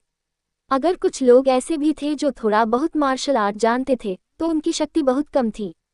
भयंकर जानवर, चू फैंग ने उन्हें पहले भी देखा था। भले ही वह सबसे कमजोर रैंक एक भयंकर जानवर था, लेकिन वे खनिक उनका ख्याल नहीं रख सकते थे। चू फैंग ये सोचना भी नहीं चाहता था कि अगर खनिक भयंकर जानवरों से मिले तो क्या होगा।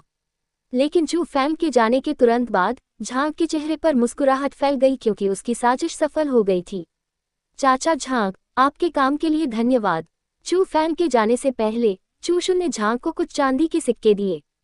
हे, बस वही कर रहा हूँ जो मुझे करना चाहिए। झांग ने चांदी के सिक्के लिए और कहा, युवा मास्टर चू जुन। भयंकर जानवर हमेशा पहाड़ के पीछे गहरे भागों में रहते थे। आप उन्हें खदानों के पास कैसे ले गए? यह एक रहस्य है युवा मास्टर चू शुन, ये वास्तव में एक अच्छा तरीका है। लेकिन वे भयंकर जानवर अधिक से अधिक इकट्ठा होते दिख रहे थे और वे आते आते और भी अधिक भयानक होते जा रहे थे। मुझे लगता है कि हमें जल्दी से वहां चले जाना चाहिए। झांग के बाल खड़े हो गए जब उसने खदानों के पास देखे भयंकर जानवरों के बारे में सोचा। डरने की क्या बात है? सबसे ताकतवर लोग रैंक 3 पास नहीं कर पाएंगे और चू फैंग ने 5 साल तक एजियो ड्रैगन स्कूल में प्रशिक्षण लिया था। अगर वह कुछ भयंकर जानवरों का भी ख्याल नहीं रख सकता है तो उसके लिए मर जाना ही बेहतर है। चू शुन ने ठंडी सांस ली। उसने ये सब काम इसलिए किया था ताकि चू फैंग को थोड़ी तकलीफ हो। वह जाकर उसे कैसे बचा सकता था। लेकिन युवा मास्टर चू शुन, अगर चू फैंग के साथ वास्तव में कुछ होता है और अगर श्री चू युआन इसकी जांच करते हैं तो मुझे डर है कि यह बहुत अच्छा नहीं होगा। झांग अभी भी थोड़ा चिंतित था। ठीक है, हम जाकर देखेंगे। कुछ सोचने के बाद चू शुन को लगा कि झांग गलत नहीं था। अगर चू फैंग मर गया तो वह मर गया, लेकिन अगर चू युआन को पता चला कि चू फैंग की मौत उससे जुड़ी थी तो यह अच्छा नहीं होगा। चू शुन और झांग जैसे ही पीछे के पहाड़ में घुसे और खदानों तक पहुंचने से पहले ही उन्होंने पाया कि चू फैंग को खनिकों के एक बड़े समूह ने घेर लिया है और वे उन दोनों की ओर बढ़ रहे हैं। खनिकों ने कुछ विशाल राक्षसों को भी ले रखा था। करीब से देखने पर पता चला कि वे भयंकर जानवर थे। अध्याय 30 राक्षस। युवा मास्टर चू शुन, आप ही आ गए। वे भयंकर जानवर बहुत डरावने थे, लेकिन सौभाग्य से युवा मास्टर चू फैंग ठीक समय पर आ गए, वरना मैं वास्तव में अंत की कल्पना भी नहीं कर पाता। चू शुन को देखकर कई खनिक अपने चेहरों पर डर के भाव के साथ भागे। ओह, तभी चू शुन को पता चला कि कुल 9 भयंकर जानवर थे। 5 रैंक 1, 3 रैंक 2 और 1 रैंक 3। वे भयंकर जानवर उसके लिए कुछ भी नहीं थे, लेकिन उसे लगा कि चू फैंग को उनसे निपटने में सक्षम नहीं होना चाहिए था। क्या ये संभव है कि चू फैंग पहले से ही आत्मा क्षेत्र के चौथे स्तर पर पहुंच गया हो? लेकिन भले ही चू फैंग के पास चौथे स्तर की ताकत थी, फिर भी इतने कम समय में इतने सारे भयंकर जानवरों को खत्म करना संभव नहीं था, है ना? चू शुन, धन्यवाद। चू शुन असमंजस की स्थिति में था। चू फैंग ने उसे देखकर मुस्कुराया और उस मुस्कुराहट में वास्तव में कृतज्ञता के कुछ अंश थे। उस पल चू शुन पूरी तरह से स्तब्ध था। उसके दिल में एक अजीब सी बेचैनी फैल गई थी और बिना सोचे समझे वह तेजी से अयस्क खदान की ओर भागा। युवा मास्टर चू फैंग, आपने इन सभी को मार डाला। झांग ने भयंकर जानवरों को देखा जो सांस नहीं ले रहे थे और महसूस किया कि यह अविश्वसनीय था। उसने साफ सुना कि चू फैंग एक बेकार का टुकड़ा था जो कई सालों तक दूसरे स्तर पर रहा। अगर वह एजियो ड्रैगन स्कूल के अंदरूनी कोर्ट में भी प्रवेश करता तो ज्यादा से ज्यादा वह तीसरे स्तर पर होता। वह इतनी तेज गति से इतने सारे भयंकर जानवरों को कैसे मार सकता था? तो क्या? चू फैंग ने अपनी मुस्कुराहट दूर की और झांग की ओर देखा। न केवल उसमें पहले वाली कोमलता नहीं थी, बल्कि कुछ ठंडे इरादे भी थे। नहीं नहीं, कुछ नहीं, बस यूं ही पूछ रहा था। चू फैंग द्वारा इस तरह घूरे जाने पर झांग डर के मारे कुछ कदम पीछे हट गया और उसके माथे से ठंडा पसीना निकल आया। चाचा झांग, आप इतने लंबे समय से चू परिवार में हैं। उम्र बढ़ने के साथ आप और अधिक उलझन में क्यों पड़ते जा रहे हैं? याद रखें, एक सेवक के तौर पर जो चीजें आपको मानगनी चाहिए वो आपको मानगनी चाहिए। जो चीजें आपको नहीं मानगनी चाहिए वो आपको नहीं मानगनी चाहिए। जो चीजें आपको करनी चाहिए वो आपको करनी चाहिए। जो चीजें आपको नहीं करनी चाहिए उन्हें न करना ही बेहतर है। चू फैंग के शब्दों के पीछे अर्थ छिपे हुए थे और झांग का चेहरा डर से पीला पड़ गया था। वह उस पल कुछ भी नहीं बोल पाया और उसका शरीर बेकाबू होकर कांप रहा था। चू फैंग ने उसे ऐसे देखा तो वह ठंडी मुस्कान के साथ मुस्कुराया। इससे ये साबित हो गया कि उसके दिल में जो अनुमान था वह सही था। युवा मास्टर चूफैंग, हमें इन भयंकर जानवरों के साथ क्या करना चाहिए? क्या हम उन्हें चू निवास पर वापस ले जाएं? दर्जनों खनिकों ने उसे घेर लिया। केवल कुछ भयंकर जानवरों के साथ निवास में लोगों को परेशान करने की कोई जरूरत नहीं है। बस उन्हें वापस घर ले आओ और उन्हें खा लो। चू फैंग ने अपना हाथ हिलाया जैसे कि इससे कोई फर्क नहीं पड़ता और फिर चू निवास की ओर चल दिया। धन्यवाद युवा मास्टर चू फैंग, खनिक खुशी से झूम उठे। भयंकर जानवर अजीब राक्षस थे जो खेती कर सकते थे। हालांकि उनका बाहरी आवरण स्टील जितना मजबूत था, लेकिन उनका मांस बहुत स्वादिष्ट था। ऐसा कहा जाता था कि इसे खाने के बाद न केवल व्यक्ति का शरीर मजबूत होता था, बल्कि इससे उसकी उम्र भी लंबी होती थी। ऊपर से नीचे तक सब कुछ एक खजाना था और यह काफी कीमत की वस्तु थी। लेकिन चू फैंग ने उन्हें इतने कीमती भयंकर जानवर दिए, वे खुश कैसे न होते। और जब उन्होंने चू फैंग को अपनी आंखों से एक पल में सभी भयंकर जानवरों को मारते हुए देखा, तो खनिकों ने चू फैंग का और भी अधिक सम्मान किया। खदानों के पास चू शुन उस जगह पर पहुंचा जहां उसने सबसे पहले भयंकर जानवरों को देखा था। ये देखने के बाद कि आसपास कोई नहीं है, वह एक बड़े पेड़ के पास गया और छलांग लगा दी। जब वह वापस नीचे गिरा तो उसके हाथ में एक अतिरिक्त लकड़ी का बक्सा था जो छोटे छोटे छेदों से भरा हुआ था। शिक्षक वास्तव में सही थे। ये चीज भयंकर जानवरों को आकर्षित कर सकती है, लेकिन वे इस बॉक्स को नहीं ढूंढ सकते। भयंकर जानवरों को लुभाने के लिए यह वाकई एक अच्छी चीज है, लेकिन गहरे पहाड़ों के भीतर भयंकर जानवरों को आकर्षित करने में सक्षम होने के लिए आध्यात्मिक मंत्र के अलावा सामान्य आध्यात्मिक दवा वास्तव में काम नहीं कर सकती है। ऐसा कहते हुए चू शुन ने लकड़ी का बक्सा खोला, लेकिन जब उसने उसे खोला तो उसके चेहरे का रंग एकदम बदल गया। उसे आश्चर्य हुआ कि वह लकड़ी का बक्सा जिसमें मूल रूप से आध्यात्मिक मंत्र था, खाली था। ये कैसे हुआ? आध्यात्मिक मंत्र कहाँ है? चू शुन जमीन पर गिर पड़ा और उसका चेहरा पूरी तरह पीला पड़ गया। हालांकि लकड़ी का बक्सा उसके शिक्षक द्वारा दिया गया था, लेकिन आध्यात्मिक मंत्र उसके पिता द्वारा बहुत अधिक कीमत पर खरीदा गया था। उसके पिता इसे आध्यात्मिक क्षेत्र के 9वें स्तर में घुसने के लिए इस्तेमाल करने के लिए तैयार थे। अगर उसने अपने पिता को बताया कि आध्यात्मिक मंत्र उसकी वजह से खो गया है, तो उसके पिता निस्संदेह उसकी खाल उतार देंगे। क्या ये? अचानक चू शुन को वह दृश्य याद आ गया जिसमें चू फैंग ने उसे धन्यवाद दिया था और उसे अचानक कुछ समझ में आ गया। जैसे ही उसने लकड़ी के बक्से को पकड़ा, उसने अपने दांत पीसते हुए कहा, चू फैंग, मैं तुम्हारे साथ अभी खत्म नहीं हुआ हूँ। उसी समय चू फैंग अपने कमरे में वापस आ गया। उसने दरवाजा बंद किया और अपनी जेब से एक मनका निकाला जिसमें आध्यात्मिक ऊर्जा थी और उसके चेहरे पर एक शैतानी मुस्कान थी। चू शुन, आपका बहुत बहुत धन्यवाद। इतने बड़े घेरे में चलने के बाद, इतनी मेहनत बर्बाद करने के बाद, आपने ये सब सिर्फ मुझे ये खजाना देने और छठे स्तर पर पहुंचने में मेरी मदद करने के लिए किया। हे, एक बड़े भाई के तौर पर आप काफी उदार हैं। चू शुन ने कभी नहीं सोचा होगा कि चू फैंग के पास आत्मा शक्ति थी। हालांकि लकड़ी का बक्सा भयंकर जानवरों की सूंघने की शक्ति को भ्रमित कर सकता था, लेकिन ये चू फैंग की आत्मा शक्ति को भ्रमित नहीं कर सकता था।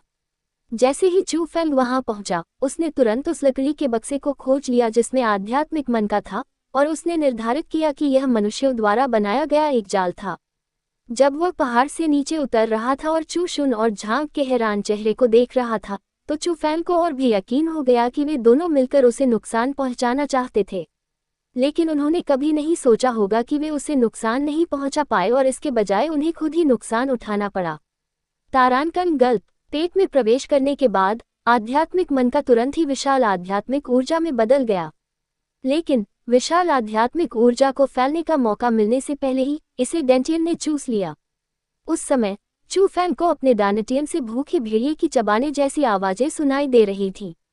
जब वह आवाज गायब हो गई तो उसके डेंटियन में बहुत बड़ा परिवर्तन हुआ। 9 बिजली के जानवर एक बार फिर से दहाड़ने लगे और बदल गए। जब सब कुछ सामान्य हो गया तो आध्यात्मिक ऊर्जा जो पहले से कई गुना अधिक शक्तिशाली थी, उसके डेंटियन से बाहर निकली और उसने चू फैंग के शरीर के हर हिस्से को भर दिया। छठा स्तर, आत्मा क्षेत्र। चू फैंग ने अपनी आंखें खोली और उसके चेहरे पर एक खुशी भरी मुस्कान थी। जो व्यक्ति 15 वर्ष की आयु में आत्मा क्षेत्र के छठे स्तर पर प्रवेश कर जाता है, उसे पहले से ही प्रतिभाशाली माना जाता है। जो व्यक्ति 2 महीने से कम समय में दूसरे स्तर से छठे स्तर पर चला जाता है, उसे केवल एक शब्द से वर्णित किया जा सकता है, राक्षस। समय उड़ गया और पलक झपकते ही चू परिवार की सभा का दिन आ गया। ये तथाकथित सभा केवल चू परिवार के भीतर की एक बैठक नहीं थी। ये चू परिवार की ताकत का बाहरी दुनिया के सामने प्रदर्शन भी था। ये लीनिंग माउंटेन टाउन के मार्शल आर्ट प्रशिक्षण मैदान में भीड़भाड़ वाला था। इसने न केवल शहर के अमीरों को आकर्षित किया बल्कि आसपास की कई शक्तियों को भी आकर्षित किया। इन बाहरी शक्तियों में से कुछ लोग निमंत्रण लेकर आए थे, कुछ लोग प्रशंसा के कारण आए थे, लेकिन उनका लक्ष्य एक ही था और वह था चू परिवार की वर्तमान ताकत को देखना। इसलिए जब चू परिवार के मुख्य सदस्य प्रकट हुए तो जीवंतता तुरंत उबलने के बिंदु तक पहुंच गई। देखो, ये चू परिवार का स्वामी चू युवानबा है। सबसे पहले जिस व्यक्ति पर सबकी नजर पड़ी वह बूढ़ा आदमी था जो आगे चल रहा था।